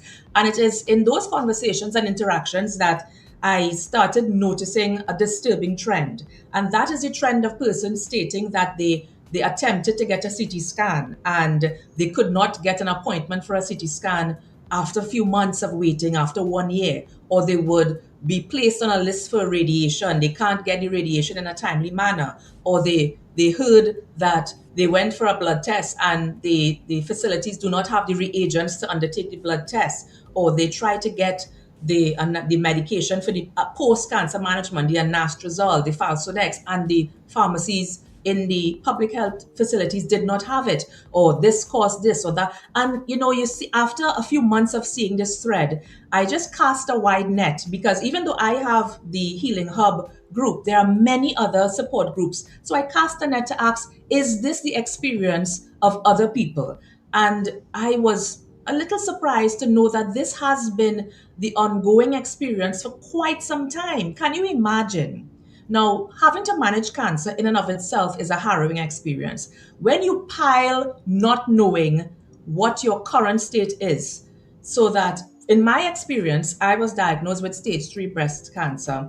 And then immediately after completing my radiation journey, like 2 weeks after, there was a diagnosis for brain cancer. I started getting headaches, did an MRI with contrast, and realized it was brain cancer.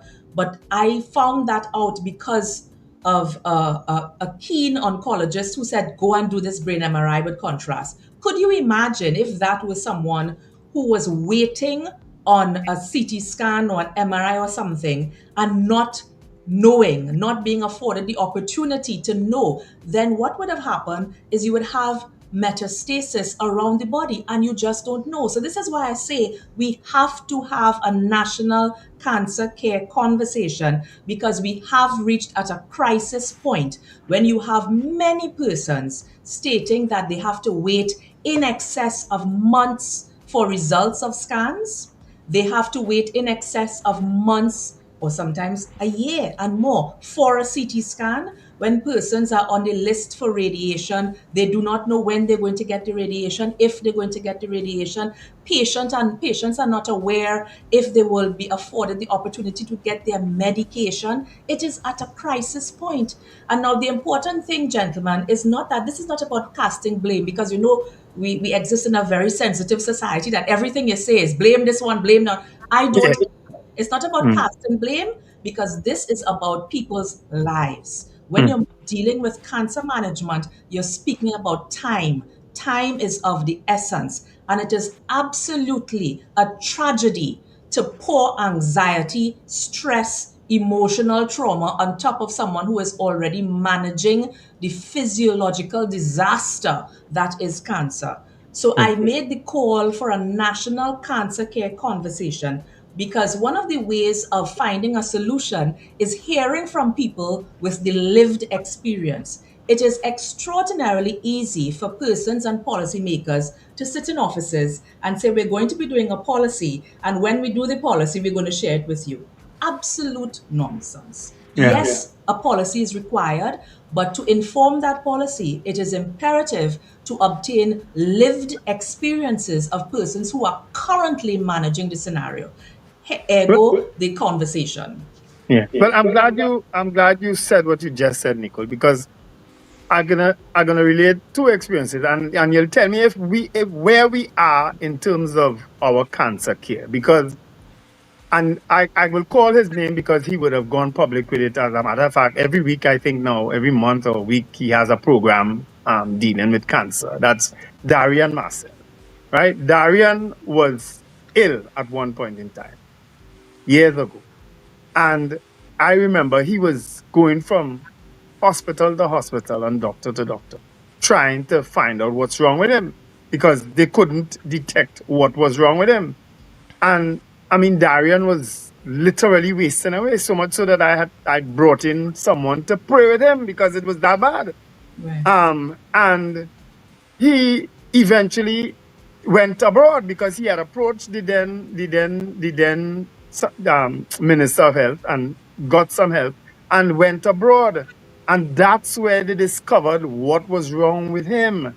And of course, he would have gone through all the radiation, all the different issues and care and so on, and would have recovered sufficiently, of course, over the past few years. Because what you're seeing today, that Darian, at one point in time, he was literally like a stick. You understand? He had gotten that bad. And of course, my sister too, when she developed cancer, and the day that she was supposed to start radiation, she gave up. She died that same day that she was to go for radiation. She just gave up. Where are we with our care and our discovery and assistance in terms of people with cancer here? I'm sorry to hear about your sister Wendell, and I did not know about Darren, but it is remarkable the numbers of persons impacted by cancer in Trinidad and Tobago. Remarkable. And when it is you speak about persons impacted by cancer, you have the person who's managing it, but then you have their families. So that all of that, because the families are also impacted when they have to go through this experience with the individual. So the numbers are exponential. All you have to do is pay a visit to St. James any morning, and you would be shocked at the numbers. Go to Sandy Grande facility, Arima facility, facilities in Point Fortin, and you will be incredibly amazed at the numbers of people managing cancer in Trinidad and Tobago. Now, you made mention of something, Wendell, and I want to just state that the persons in the healthcare system, the doctors, the nurses, the oncologists, they're among the best in the world. Don't get me wrong. We have some of the best in the world right here, but they can only operate within the confines that they are afforded to operate. So that when you have hundreds of patients coming to you and hundreds of them requiring service, requiring things of a system that is clearly broken, it is a burden not only on the patient themselves or the patient's families, but also on the staff. Now, I know this. I can speak from both perspectives. I was a registered nurse, so I experienced it from that perspective, where you want to do more, you want to help, but the institutional constraints within you have to operate provides a challenge. And then from the perspective of someone who has had to manage the cancer experience, and there are some of the highest highs and some of the lowest lows you will get right here in Trinidad and Tobago. I can tell you that because I've been through the ring and I've known so many people with similar experiences. And what a newspaper did an article, thankfully, and if it is you read the thread on that article on their Facebook page, thankfully, hundreds of persons are coming forward and saying what she is saying is correct. I have experienced this. I have been waiting for over a year for a test. I have been waiting for radiation. I have this. It is a lot. That is why I'm saying that we need to have a national conversation for the powers that be to hear from the patients, not only from the persons who are managing the facilities, for the patients to hear from the powers that be to understand, yes, there will be institutional challenges, and for us to come together to identify how can we cross these barriers, how can we cross these hurdles, what are the solutions we can identify, because there are solutions. There are solutions we can identify to make this thing a workable scenario for all involved, because I keep saying time is of the essence for many people in Trinidad and Tobago. Cancer is one of the top 3 identifying factors for mortality rates in Trinidad and Tobago. One of the top 3 in Trinidad and Tobago, and it's not going anywhere anytime soon. We need to have more emphasis placed on what is going on. We need to have a national cancer care conversation, and we need for the powers that be to recognize that, as I mentioned, this is not about you are to blame, you are to blame. Who cares? Let us come together and see how we can fix this for the persons who are being impacted on a daily basis. Time is of the essence.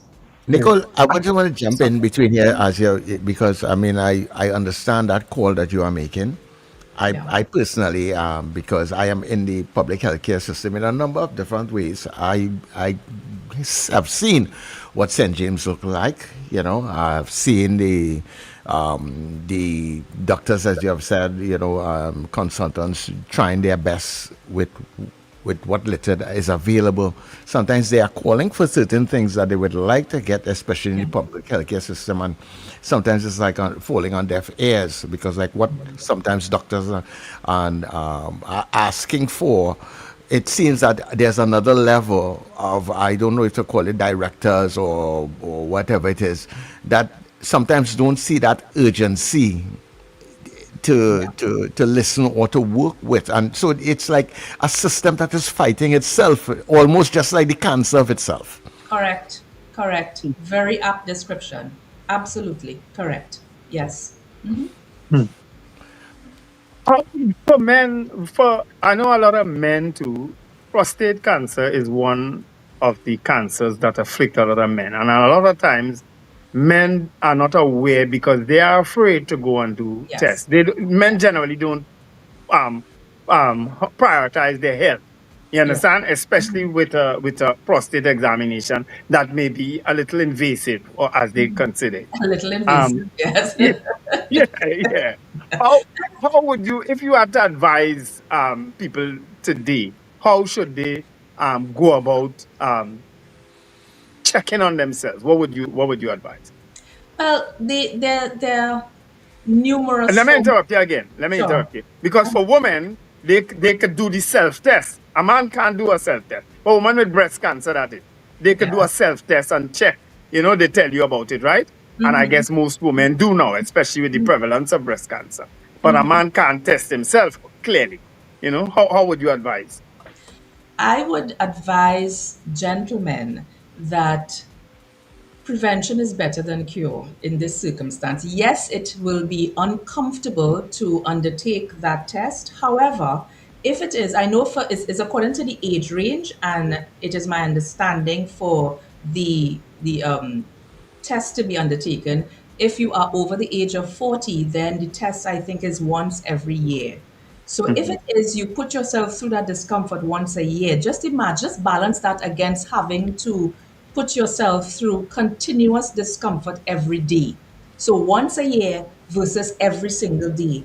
Just imagine for that gentleman who is being a little bit apprehensive, imagine having to undertake chemotherapy and have poison coursing through your veins at least maybe 16 to 32 times. After that poison is coursed through your veins, sometimes your body rejects the poison. Sometimes your body goes into spasms. You have uncontrollable reactions. You are almost ill, or, at any point in time. Having to manage that over 16 to 32 times a day. Then you have to balance that against, if it is you get to the point of radiation or so, balance that against sometimes the potential of radiation burns, balance it against the impact of your body. When it is you look at having to manage the illness versus just taking a test once a year, I mean, it's really a no-brainer. It is really a no-brainer. So it is up to you. I know I hear Gary sometimes when it is he's preparing to go for these tests and how uncomfortable it is, but you have to do it and get it over with. Man up and get the test, because it's not only about you. Cancer impacts yourself, it impacts everyone around you, it impacts your finances, it impacts every aspect of your life. Do not give it the opportunity. If you can ascertain your status, ascertain your status. It's not going to kill you. Yeah. But And if the you thing don't, is, there's a lot of fear factor. I don't know why that people put it out that kind of way, because I have done it and it's not as bad as people think. it isn't. It is not. It is not. There is a fear factor because many women I've spoken to also are mortified of doing doing pap smears or doing the mammograms and so on. It is not bad. It is not bad at all. And most times, both the mammogram as well as the test for prostate cancer, within a few minutes, half an hour, it's over. And just to give yourself half an hour to make sure that everything is okay versus having to go through an extensive period of testing. And because if it is you are managed with cancer, as I mentioned, it is a lifelong commitment. It is a lifelong commitment of drugs and managing exercises and treatments and surgeries and this. And then you have life on top of all of that, piling up its own stresses and anxiety and all. It is a lifelong commitment of being intentional in walking and waking up every morning. If you are afforded the opportunity to get up and say, thank you, Lord, for giving me another day, of managing all of those things, it's not easy. It is not easy. I smile through all of it because I am intentional in ensuring that I am going to continue smiling, because God has me here for a reason, gentlemen. If I tell you, God has me here for a reason. I mean, breast cancer, and then bam, before you finish that, brain cancer. My brain was open. When it is I look at the images, my head was open, my brain was open. But I'm sitting here today speaking fluently with you. God has me here for a purpose, so that who am I not to smile and not to do the purpose? So I'm hoping that the powers that be would hear and would say, okay, let's hear from patients. Let's hear their lived experiences. Let's allow them to hear some of the challenges we have, and let us see how we can find a solution moving forward, because it is crisis proportions, gentlemen. So I thank you for giving me the opportunity to air it, because something must give.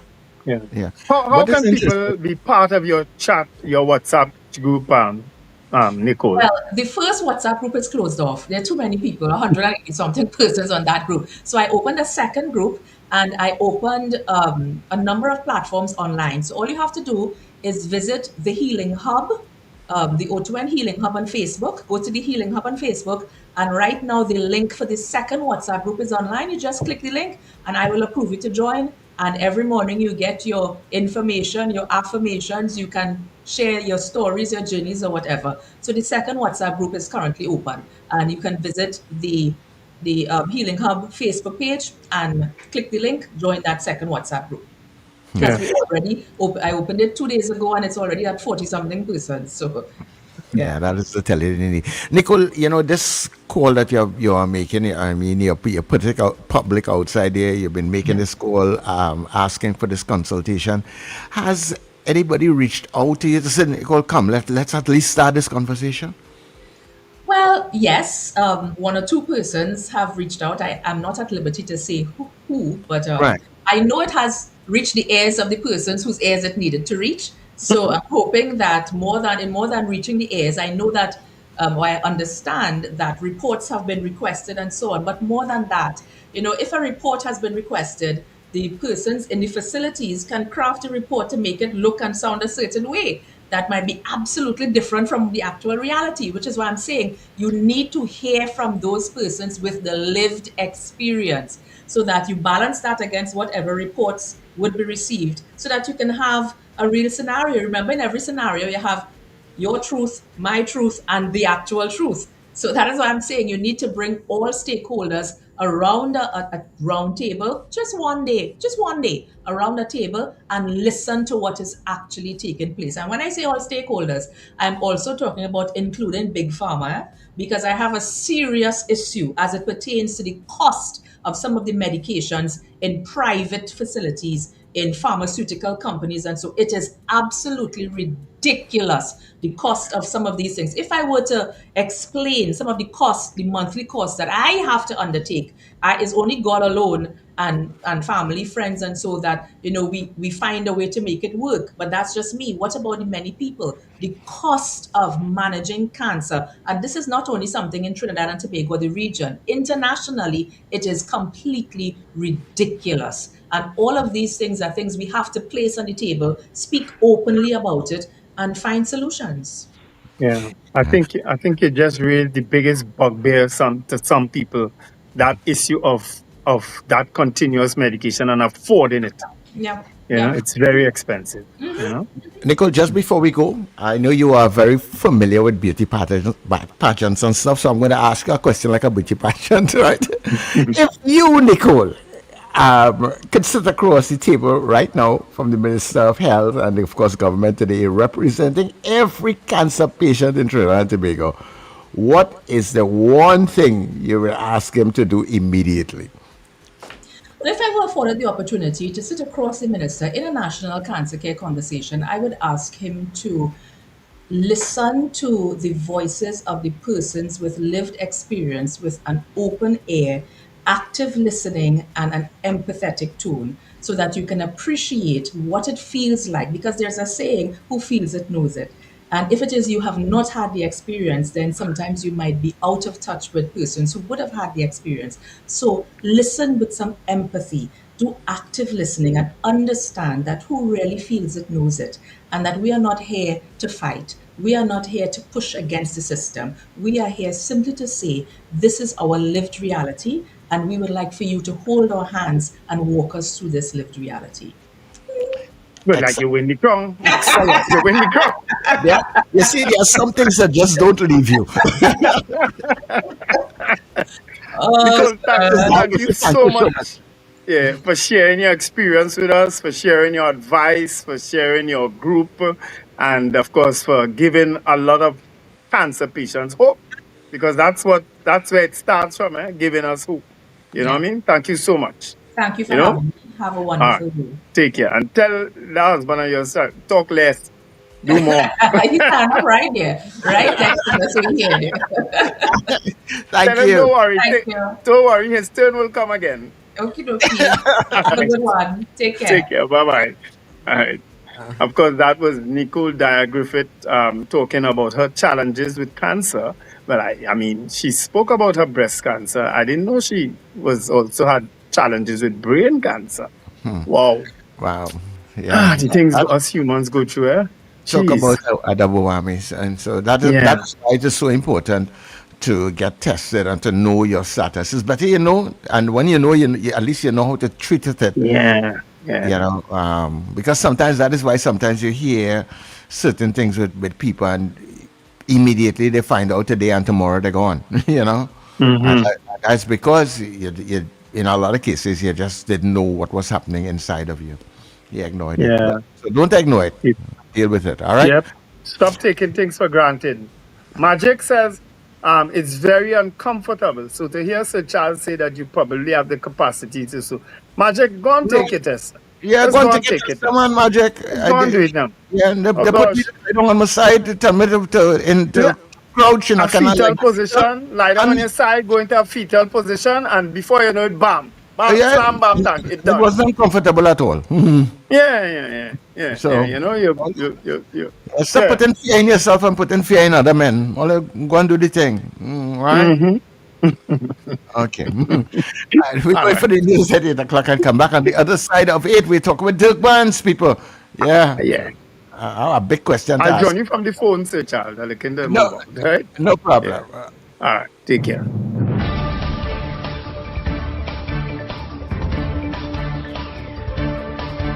The news you need, the clarity you deserve.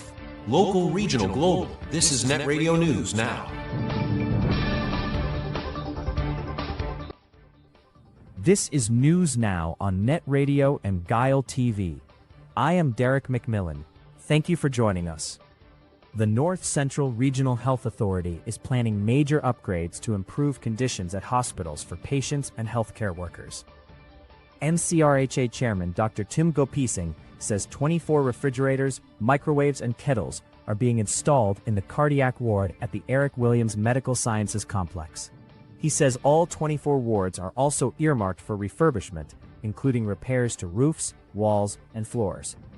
The authority plans to replace 140 hospital beds, with 20 already purchased, along with new trolleys and wheelchairs. Other upgrades include replacing 8 elevators, improving air conditioning and the chiller system, and purchasing 3 X-ray machines.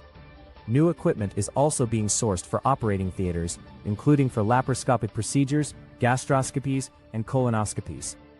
Gopising says the projects are aimed at creating a better environment for staff while improving patient care. 2 state-owned companies have paid more than $75 million in legal fees between 2015 and 2026, according to information obtained through Freedom of Information requests. WASA disclosed that it paid more than $41.6 million to external attorneys over the period, while TandTech reported legal payments of more than $33.6 million. The information was obtained by attorney Karan Ramkalwan on behalf of 2 clients. WASA provided the names of attorneys, the matters involved, and the fees paid, along with redacted invoices.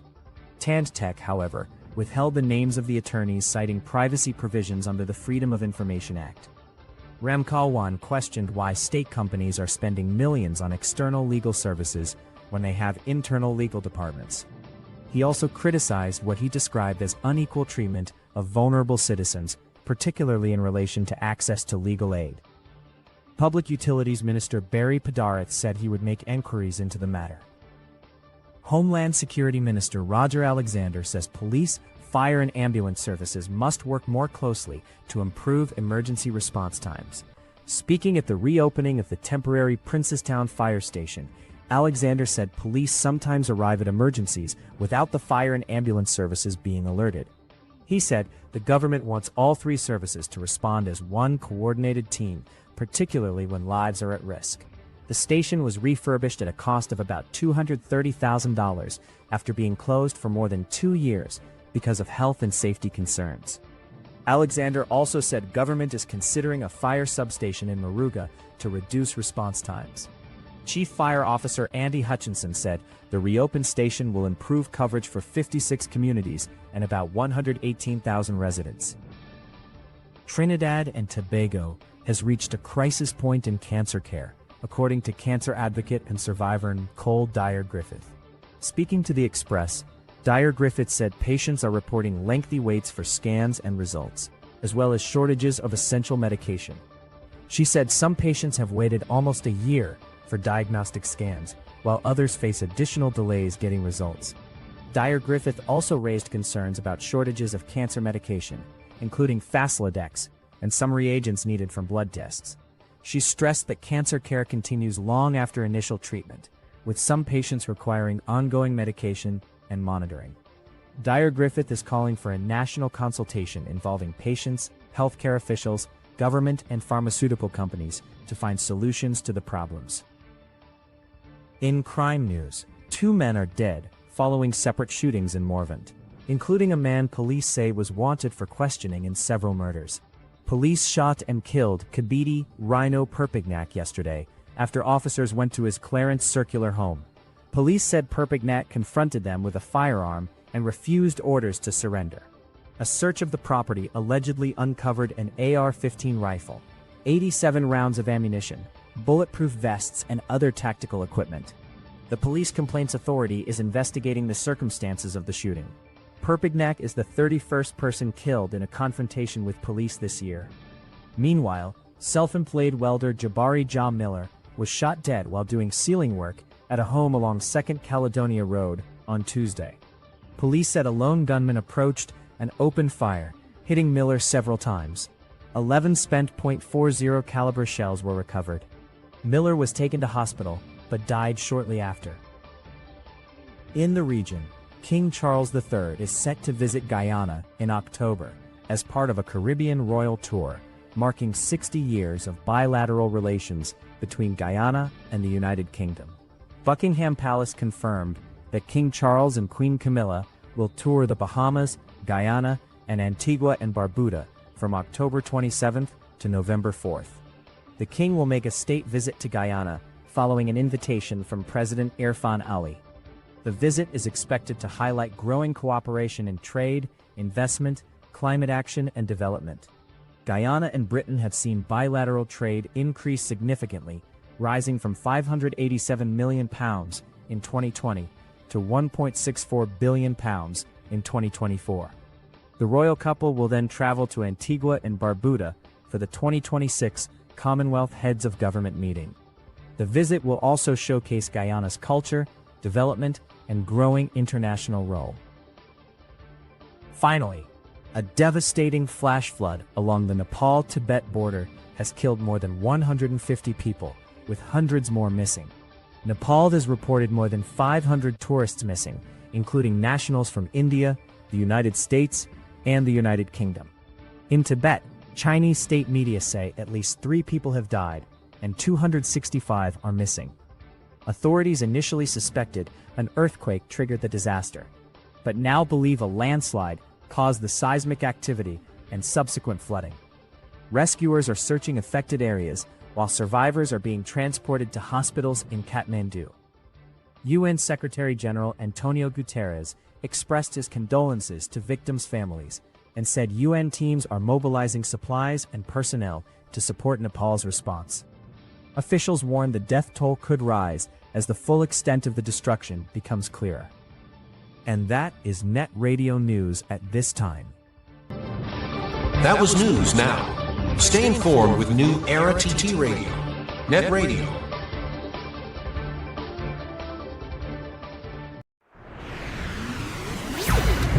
If you feel you can sing or just feel like hanging out with your friends, well then, the Big Bear Bar, Johnson Street and Southern Main Road Enterprise presents their Karaoke Saturdays each and every Saturday. Come and enjoy the fun. Bring your crew. It's live DJ music and sweet karaoke every Saturday. And this Saturday, NETT Radio will be there to bring you the action live from 8 p.m. with DJ Jeremiah, Mr. Lover Lover. Come and enjoy the time of your life at the Big Bear Bar, Karaoke Saturdays, Johnson Street and Southern Main Road Enterprise, opposite Tropical Angel Hop Spaniard. And remember, NETT Radio will be there live.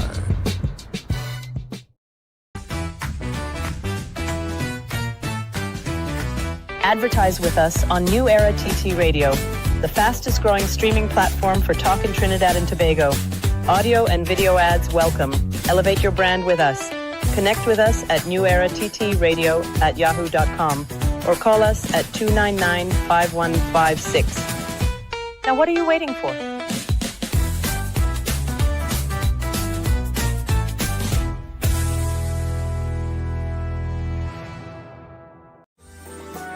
Flavor Entertainment Services, your one-stop premium entertainment service provider. We offer top-tier, best-in-class karaoke and DJ services for your private events, sports bars and lounge. Let us help make your birthday parties, weddings, anniversaries, and corporate special events memorable and special. Call us now at 462-2029. We provide more than just music. We create memories that last. What do we all want for Trinidad and Tobago? Safer communities, greater opportunities, and a better future. Join Denise Deming every Tuesday at 11 a.m. on NETT Radio for Common Ground TNT. Each week, respected guests tackle the issues affecting our nation, from crime and education to healthcare, the economy, and good governance. Common Ground TNT, finding solutions through conversation. Tuesdays at 11 a.m. on NETT Radio, NETT Radio.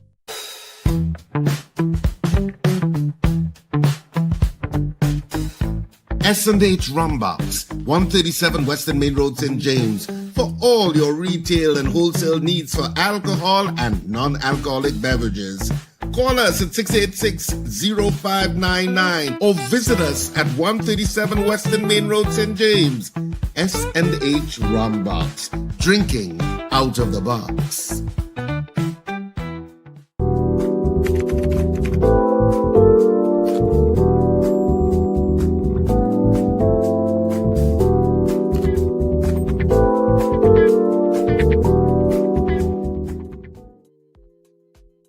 All right, everybody, and of course, welcome back to the third hour of the breakfast show, 14 minutes past the hour of 8 o'clock. And as this ad says, Rumbox, they're drinking out of the box. Reminds me that we are coming down to Big Bear Bar on Saturday. That is Enterprise Village, in Chaguanas. Yeah, we're coming down.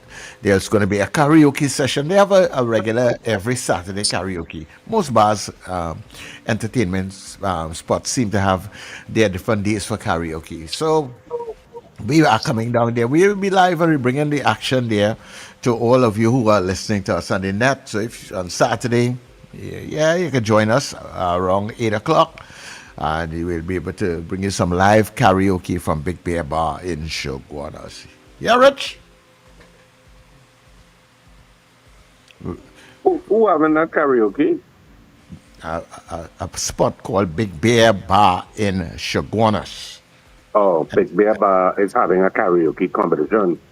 Well, not a competition. They have a regular karaoke.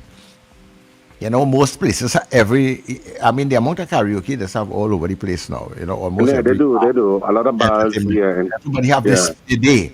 You know, so a lot of people who like karaoke and a lot of people love going and sing their karaoke. So Monday are going here, Tuesday are going there, Wednesday are going. So they know where to meet up and they know they know how to move. You know, so yeah. So Saturday show. Yeah, it's I'm sorry, I missed the interview with Nicole. Because, I wanted to add some questions. Right. Trinidad and Tobago's implementation of anything that benefits citizens takes such a circuitous journey to accomplish. How long we supposed to have an oncology center? They started to build it, which I'm sure you're aware of that, Sir Charles, by the Mount Hope complex. As you're driving down that road, that side road, as if you're heading to south, as you pass it on your left, there is some construction that is incomplete. That was supposed to be an oncology center that was started since Patrick Manning's administration. And it was on again, off again, on again, off again. And then all of a sudden it was disbanded. I think Canadians were building it at one time. And I don't know, and whatever the cost was, and it was supposed to be a premier kind of first world facility for treating with cancer in Trinidad and Tobago, and of course access to citizens across the board to access that facility. Didn't happen for whatever reason. Well, multiple reasons, I guess. ultimately coming down to money and spending the money for what is to be to the benefit of citizens. That's why, as I always tell earlier, and all it will take me on sometimes, there is something called that good enough for them. In politicians, when they sit down in parliament, all of them has get infected with that bug. That good enough for them bug. Because all of them would have health insurance, so all of them will have the capacity maybe to go out of Trinidad and Tobago to deal with whatever they have to deal with. All right? Yeah. But to do what needs to be done for the citizens of the country, there's always revert. It's like they begrudgingly want to give it. All of them. Yeah. Every single one of them. I can't think of one that is different. Maybe Wendell could help me, but I can't think of one that different. Well, I can't think of it either. So for the time you sit down in Parliament, there's going to that good enough for them syndrome. And an oncology, world-class oncology center was not good enough for them. You know, Wendell, I'm wondering, do you think that we should start or have an oversight body where governance is concerned in Trinidad and Tobago? So if you are a political party and you are the government in power, and especially when you reach into your fourth year, do not start to build anything. just in case you lose the election, do not, if you can't get it built in the first, second, and third year, or maybe the fourth year, but once you reach into the fourth or fifth year, do not start to build anything, because from the time, or if you lose the election, that's going on stop. You just cuss every politician there. Yeah. You basically say politicians HYMC. That's what you just said, you know? How do you think that? Because that is where politicians see the opportunity to start looking good, to get a little kickback here and there for for the ones who corrupt, because let's face it, there are those who corrupt. You understand? That is where they see that happening in that last year, in that last trust before an election. And remember, you had to show people, you had to tell people, look, we've done this, your name on plaque all over the place. You're cutting ribbon, I seen ribbon cutting. Still, already. Eh? You think some of them things will finish? You think some of these plans that we're hearing about now in the energy and industry and thing, you think they will come to fruition before next election? No. But you have to do it. I mean, it's a kind of half, it's a kind of catch-20 position, some of them in it, because they want to work. Some of them genuinely want to work. But the reality is a lot of those projects will not finish. You understand? Look at what happened in town now. Look at the social development building. Look at the pace that was going at. Huh? It's sickening. It's sickening, and I don't know if it's something that needs to be in our constitution, because you can't trust politicians to be mature and to do the right thing, because there's kind of vindictive streak in themselves once they gain power. And I don't know, and who suffers? The taxpayers of the country, which is everybody. Yeah. Which is everybody, because you might think you're not paying tax because you're getting a little hustle here and there, you're paying tax. Because every time you go on, you buy something in Massey or you buy something in Extra Foods, you're paying something called VAT. You're paying tax. Yep.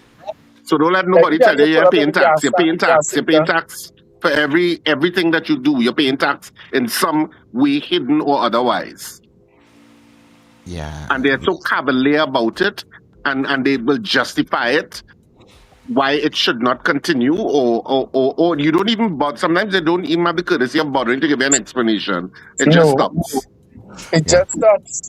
Because I feel that there should be something now, so that if you are going to start a project, we should have some non-aligned body to say, well, okay, you're going to build this particular oncology center.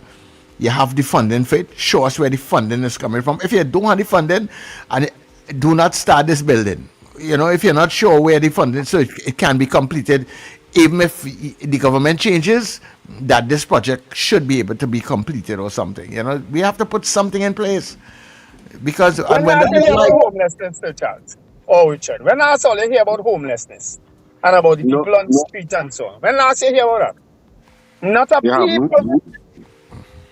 We had started a building downtown And because we waited so much years for it. It eventually started just before the last snap election. It was going at a frenetic pace. Not a hammer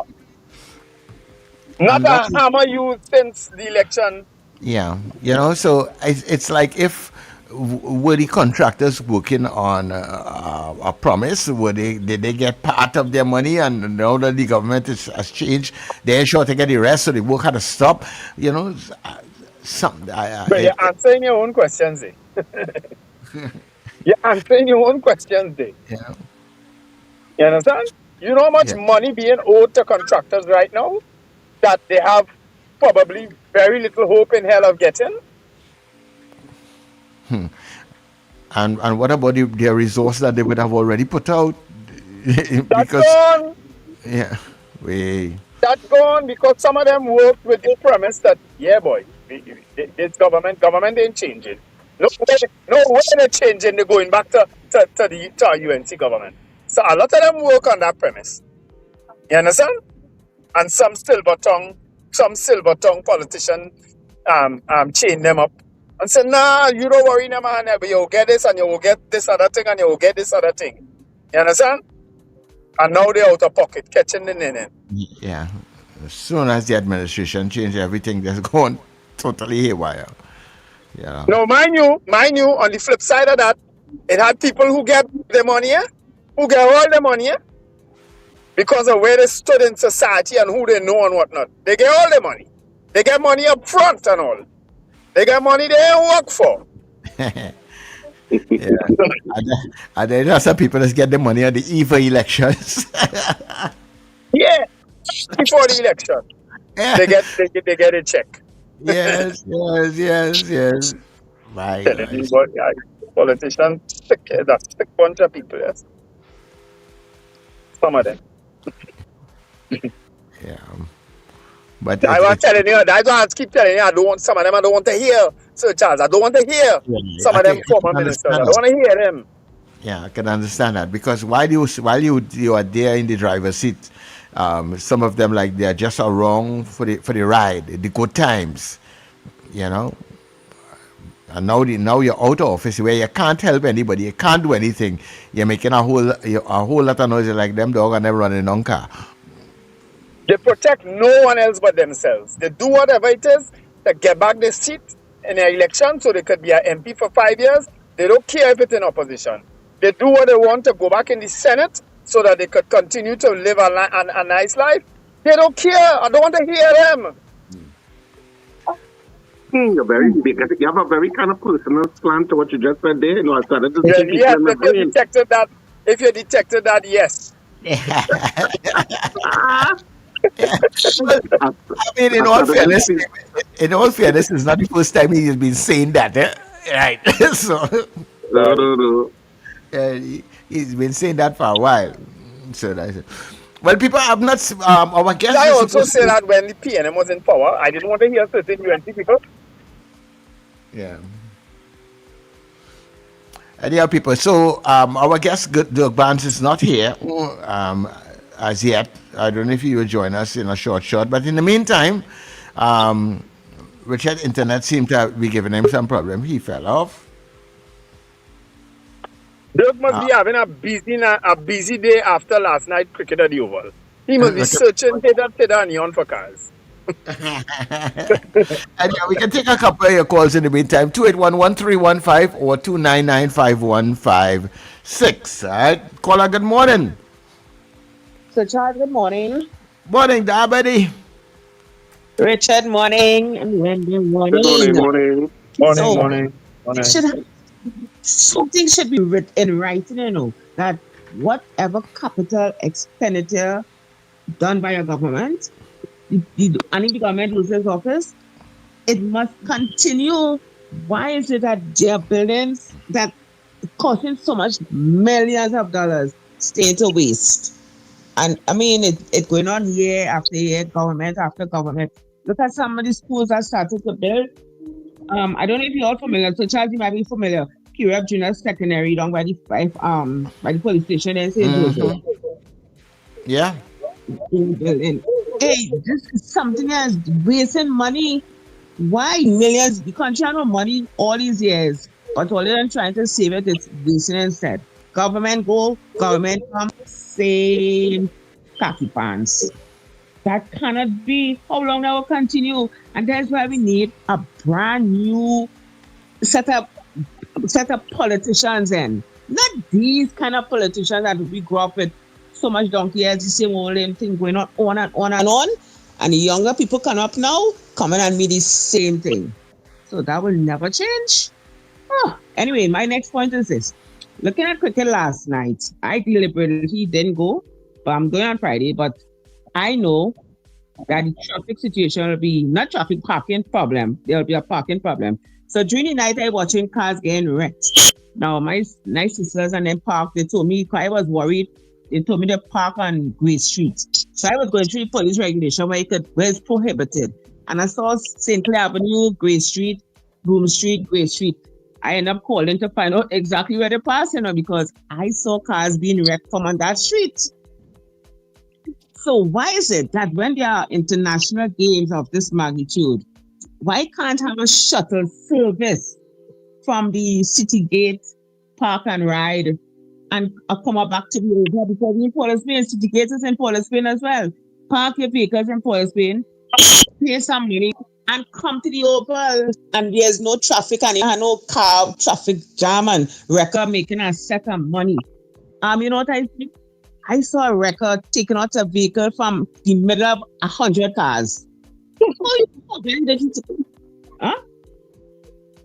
Why didn't he pinpoint that car? That vehicle. So what it is? Where's the process for wrecking a whole line of cars where you just choosing out certain cars? Where you come out and see a space, you take up a next one and so you going. I don't understand in Trinidad, because I remember going abroad at a time. We went to a show and there was no pumpkin in the vicinity of the event. No cars there, We walk a little bit and we reach. Why we can't have that same thing here? Every time it's the same thing. Yeah, for CPL, yeah, up is the same thing. Anyway, you all have a wonderful day. Thanks. I'm gonna use a comparison Richard make. Richard, remember when he used to say at one point in time that them fellas, them turnkey, them who turning off water, used to say, oh, she living up there, I would turn off all the water in the area. Remember you used to say that? Yep. So I feel them record drivers as they passing and saying, oh, look, what's she name, man, park up there. Let me take that car. I feel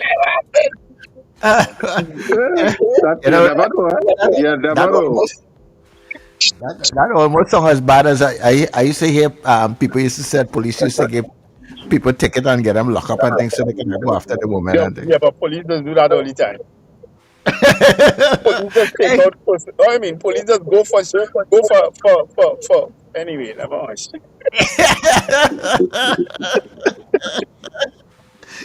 I sure that is when you will talk. Anson will probably call us and tell us if that is true, if there's any truth to that.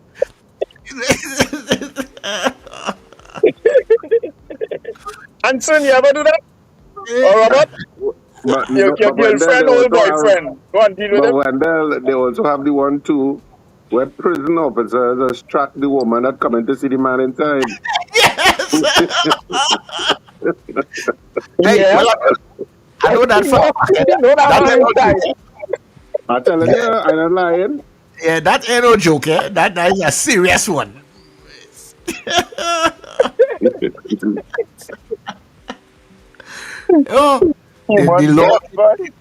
the law of the jungle? What? Yeah. Yeah, it's like the law of the jungle, man. You slip your slide, you slip your slide. Well, that's the next thing. Especially if you know that the man locked up for 5 years, 10 years. Oh, what's yet if he on remand? Oh gosh. Hello, good morning. Morning, gentlemen. You're having a ball today. Captain Run. Good morning. I just want to say something to this part. Right? Them kind of women all they're talking about there, but if the police lock up the man and the police gonna go with them and they're gonna put themselves with the police, them is not no kind of woman to be with. Them is not good. They don't have a mind of their own.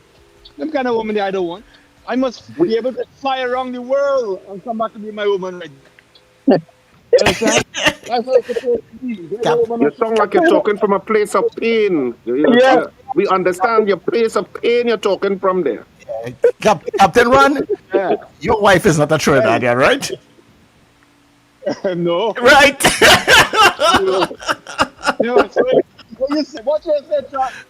What should you saying? Now you're saying the Trinidad woman is no good. Captain Ron, I have to live here at the end of this conversation. Yeah, so that kind of woman there, you don't want any woman that because you lock up or you're sick and they're gone with the next man so easy. No. That is not a kind of classy woman at all. They are no mind alone. All right, gentlemen, have a great day and be safe. All right. Take care, Captain Ron. This is a safe space for you. Don't forget. Yeah, you know, exactly. You never know where love. You never know where love going to come from. You know. You never know. You could be sitting down at a table and somebody staring from you from behind, and all of a sudden you're feeling eyes burning your back, and love starts. You know.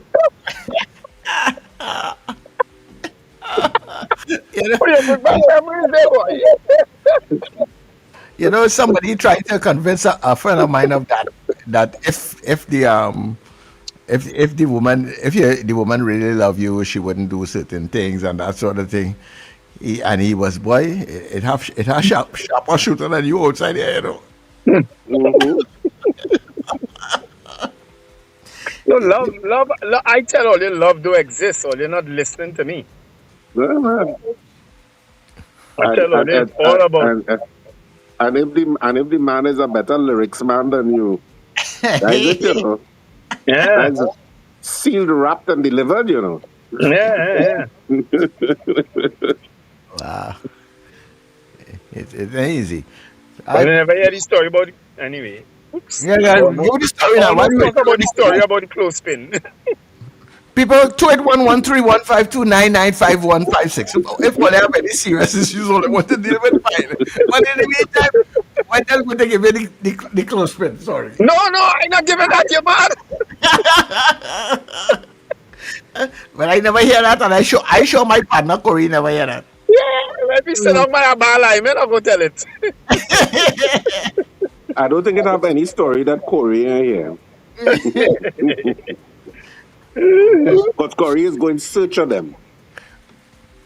The next boss related a story to me yesterday. I say, oh, okay, all right, I'm going to tell you again. Let me say good morning to the next boss. GP, good morning to you, yeah? Right. She say like people toting, you know, like people taking that serious, you know.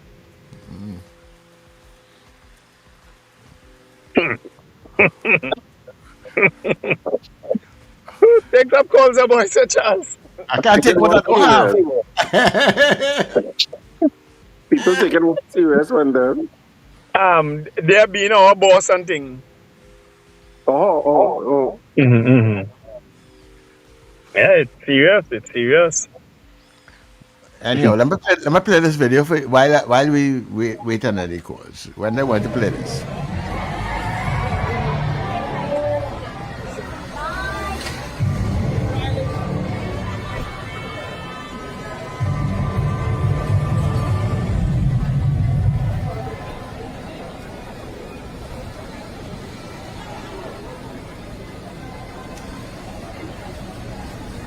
Cái nào cái ngủ phải yeah.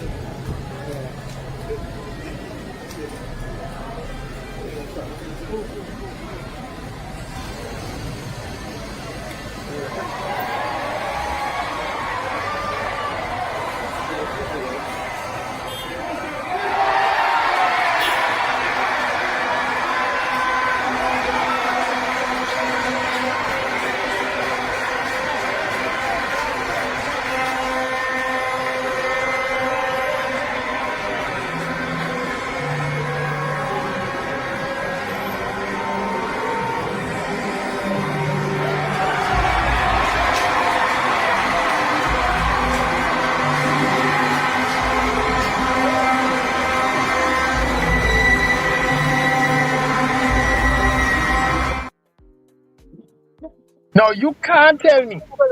You can't tell me. Because I looked at that video all how. I said, let me see if he buy a hydrant. Let me see if he blocking a driveway. Let me see, because he in the middle, he or she, because we don't know if it's a man or woman parked there. That policeman had to be passing in that record and say, looky cardi or look she cardi. Let me take that. That could be the only reason you pull out a car in a whole line and going with it. What other reason you could give for that?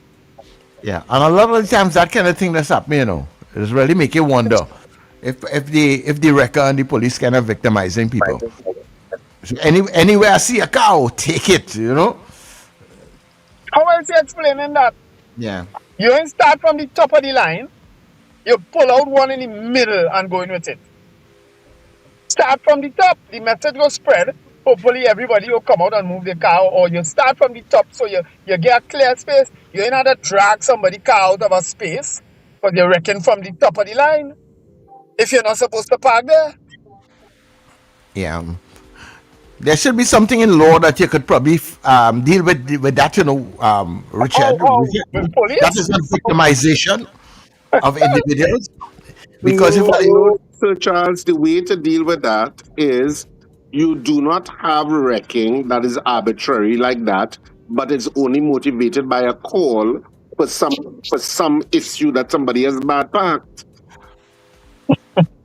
But when you have administrators that figure, let's bring back wrecking because they want to show like they're doing something, that is the result. No, I understand that part of it, but I'm saying that when something happens like that, I mean, if I have video footage of that, like how I have that there should be some way that I am being victimized if that is the case, because why didn't they pick up all the other cars before me? Yeah, right, and you could go through all of that, and there would be a process, you could complain, and etc. And after a while, people will just say, I'm not bothering. Yeah. And What they will simply say there was a gazette that no parking is allowed in that area. They will simply say that, So they can pick any car at the end of the day. They will simply say there was supposed to be no parking in the area. So you can't tell me that your car should stay and I should start at the top or whatever. That's what they'll say, Yeah, well, move everybody's car, but why are you picking out my car? It seems that you're picking out my car alone. That's victimization. But hold 1 minute there. Tall man, good morning. Morning, Richard, with Charles and Wendell. Morning. I almost put my foot in my mouth, Wendell. Richard, I almost put my foot in my mouth this morning. I was telling my wife, when the lady made the comment just now, I said, nah, that person will be parking in front of somebody's gate, or it might have a line of cars, but it may have a break in front of somebody's gate. This is pure victimization. What I just saw there, they had to be, because look at the video again, Richard. It has some like 3 SUVs, and it can't even be like 3 SUVs. It's have a Range Rover, it's have a next back big time SUV, and it have a SUV or something in the back of it. And that car look like I have Mazda and the stand. I'm watching the grill now. Look like a four-man vehicle. That's plenty you can read into that. Yes. That is wickedness. Why didn't wreck the Range Rover? Yeah, or the What about the SUV. video again? Yeah, you're right. You're right. Yeah, but anyhow, remember, we will remember, so people do not go this independent celebration. I ain't talking about all the fireworks, I'm talking about the thing to anyhow. Do not go this independent celebration in Savannah. If only want to line the streets, go right ahead. People, we will remember on that day. I'm going, guys. Somebody pushing that rail line. That's all right. I thought he might just say,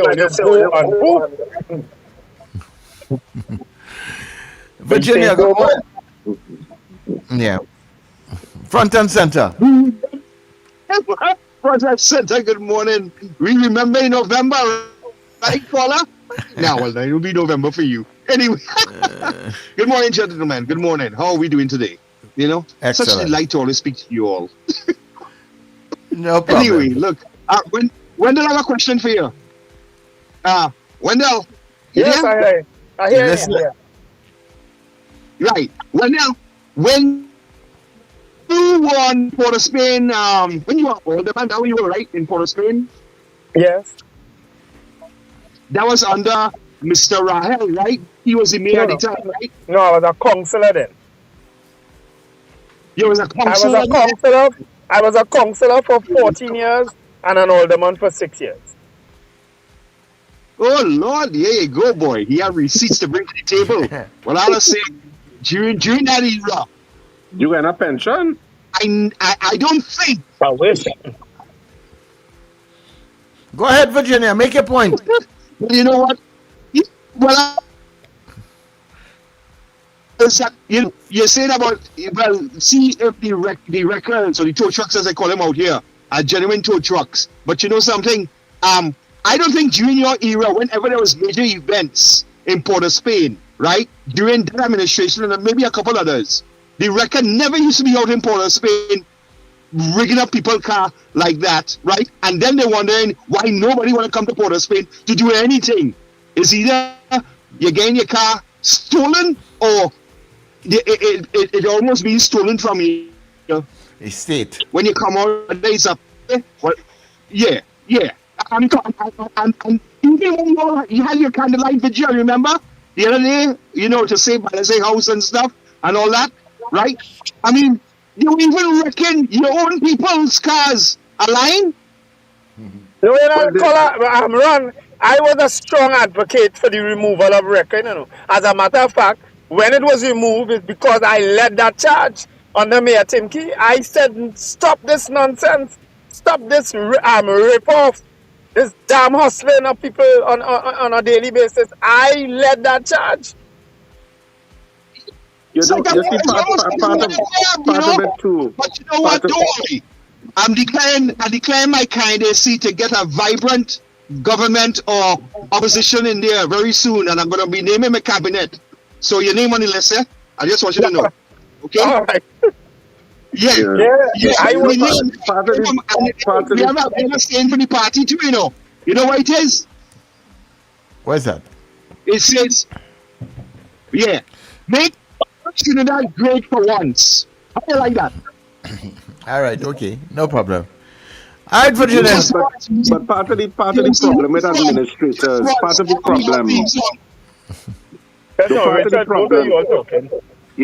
problem with administrators and mayors in this country is that they are not about what you're talking about, Ron, about the livelihood or energy of the cities or towns that they manage, We're very kind of colonial in how we think. A lot of those people who are mayors and stuff, they're very colonial if they're thinking at all. So it's not about so you have a major event like that CPL tournament taking place. They don't say, well, okay, we know that there is a lack of parking in the city. So what concessions are we going to make to accommodate and let people feel safe to come to the city to spend their money? They don't think along that line, Mm-hmm. They're thinking along the line how we could penalize them, how much cars we could get. How we could make money. Yeah, that is how they think. They don't think along the lines of how do I make my city friendly? How do I make my city more economically viable? How do I make it more livable and have a vibe as a city? They don't think along those lines because they're not capable. And who vex? That is all the business. And then you cede authority to the police. You say, well, it's the police doing it. No, I was putting down my foot if I was the mayor of Port of Spain and say, I am not reintroducing wrecking. I'm sorry, TTPS, I'm not going to support it. That's what he needs to do. We have records. Listen to me, As I said, when I led that charge under Mayor Timke, I didn't just lead it like that, I didn't say stop the damn wrecking us, I said let us buy our own records. Under Mayor Timke, we acquired 2 records in the city of Port of Spain. They are painted in the Port of Spain Corporation colors. Okay? They never use them, Richard. Because you know why? The people who invest in the records, the wrecking companies, them want the hustle. Yeah. And the TTPS and the police. Yeah, support it. Mm. You understand? Yeah, Yeah, because and- they get a percentage. Yeah. and I know at one point you remember at one point they were unmarked, they were just all painted white. But they still like that. You didn't see the ones last night? Right, exactly. So there is not even a requirement. This is to tell you how. Anyway, let me stop. But continue because you can't even track down who owned the damn record. Yeah, there is no accountability that says, has this record acted improperly? Call this number. You understand? Oh, there is no accountability for anything that they do. Yeah. And why? Because, as I always say, all of them from the same ilk, that good enough for them. Yeah. That is the mantra. That is the mantra. Even from local government people, that good enough for them. Yeah, but even watching that video alone, and this is not the first video that has surfaced like that, you think that today we would see the persons who are in charge, whether it be the mayor or whether it be the acting commissioner who is in charge of transport, calling in those individuals today to find out why it is that you all seem to have been victimizing persons. If they all are clearing, why not clear the entire street? Nobody is going to be held accountable for these things. Nope. Yeah. Trin City, good morning. Morning again. To Mrs. Nicole Dyer, our pleasant day, man. You look well still. Nice. Why you like to rechristen people's name? Why you can't just call people by the right name? Who's Diet? Mrs. Nicole Dyer-Griffith. Dyer. Dyer. Join Dyer and Griffith, so you get Diet. I don't know. No, I think when you raising the pressure, then I started trying to break the ice. You know? Oh, that's the excuse. Okay. So, Mr. Patrick, let me ask you, okay, have you ever gone and had one of the prostate tests done? Boy, they are joke about that. The Adventist Hospital had a testing going on some years back. But I hear everybody talking, but you have to put a finger somewhere. Yeah. So when I went down to do the test, I make up my mind. I make up my mind to go and do the test. I said, hey, if there is waiting, that waiting, I make up my mind. When I went the current gone, I said, praise the Lord, I'm glad.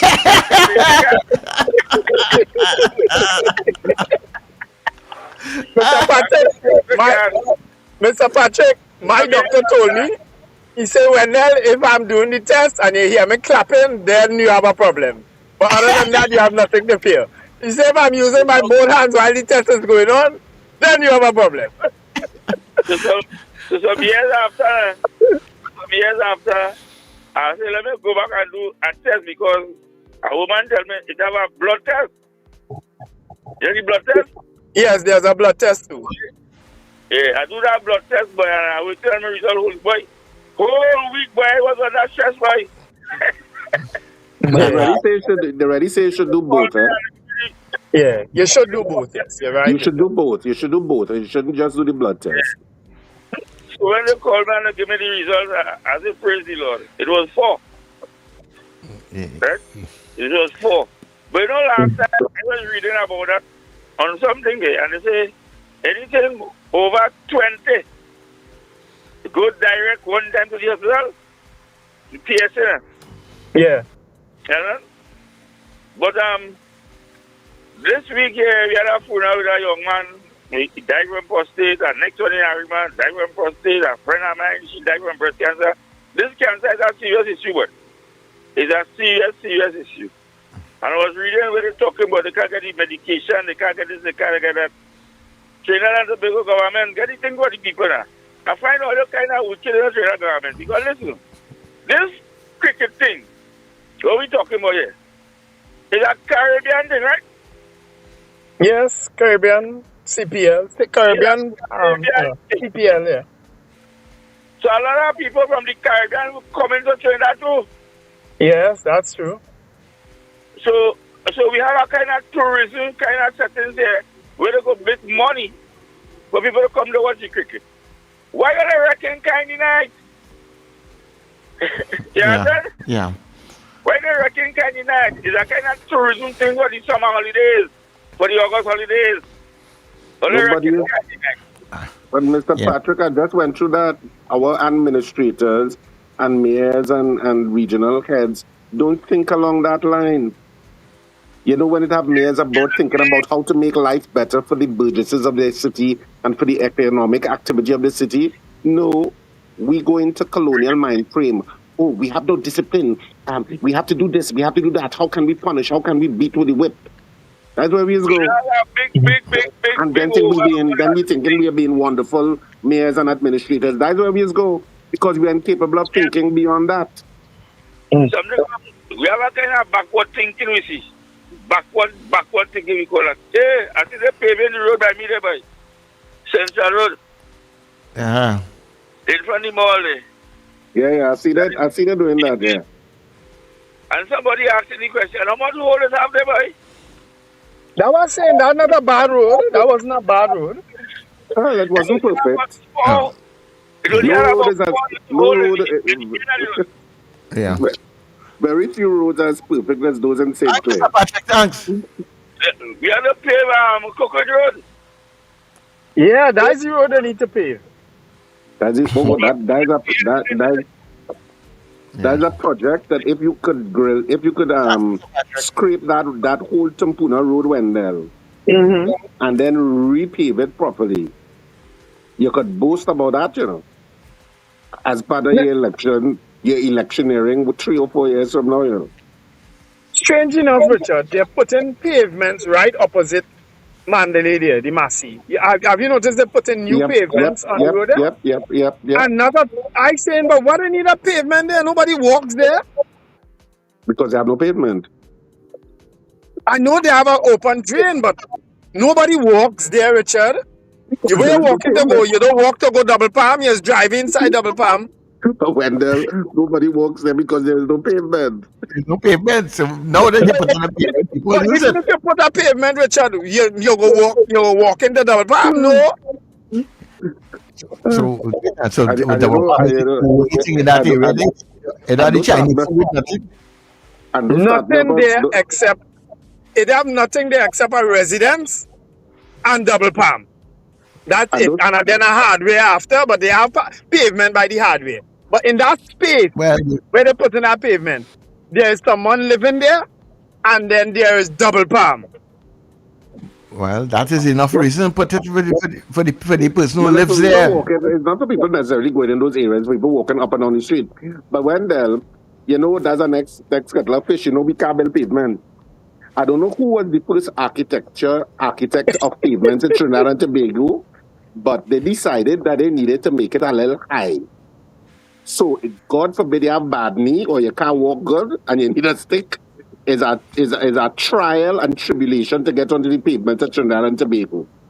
I don't know what it is about these high pavements so that even if you have to get a wheelchair on, even the ramp ridiculous to get to, because the pavement's so goddamn high. I do not understand. But Richard, there is a standard height. Look at this crazy man. Why that these standard people height in drive Trinidad? But that standard height is not the same height in like New York. No, but there is a height, requirement for pavements and so on, In But Trinidad, what that happens is is that ridiculous. That's my point, Wendell. In Trinidad, we get it wrong. no, but what happens, I'll tell you what happens, is that when they give out these small contracts to people, they don't supervise them. So in large measure, the contractor doing what they want. But when the corporation, I always used to praise the Port of Spain Corporation for that. Whenever they themselves do a pavement or a piece of work, it's flawless, But of course, sometimes they would give it to contractors. You understand? To help people now, small entrepreneurs and so on. But they wouldn't follow it up with rigid supervision. So a lot of people used to do it. You know what contractors I see have pavement in front people instead of the driveways. You're supposed to slope a driveway. When you reach somebody's gateway, you're supposed to make it a driveway. They do full pavement. I see that in St. James. Yeah, put a step down. And then the people had to put a little ramp to get up inside their own driveway after.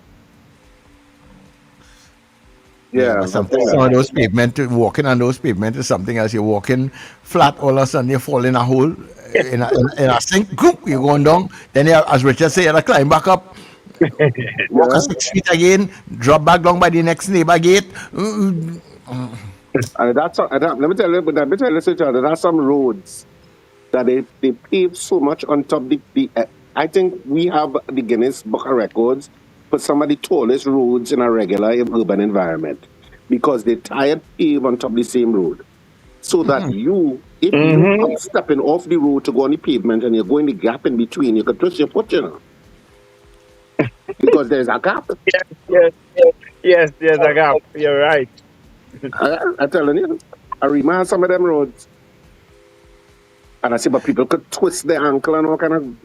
And why? Because mayors and regional heads, I don't know what they think of when they see these things. You know, if you're ready, you have to have a love for Trinidad and Tobago, you know. And not only do you have to have a love for Trinidad and Tobago, you have to have a love for its citizens. So when you sit down as politicians and policy makers and you have decisions to make, it comes from that.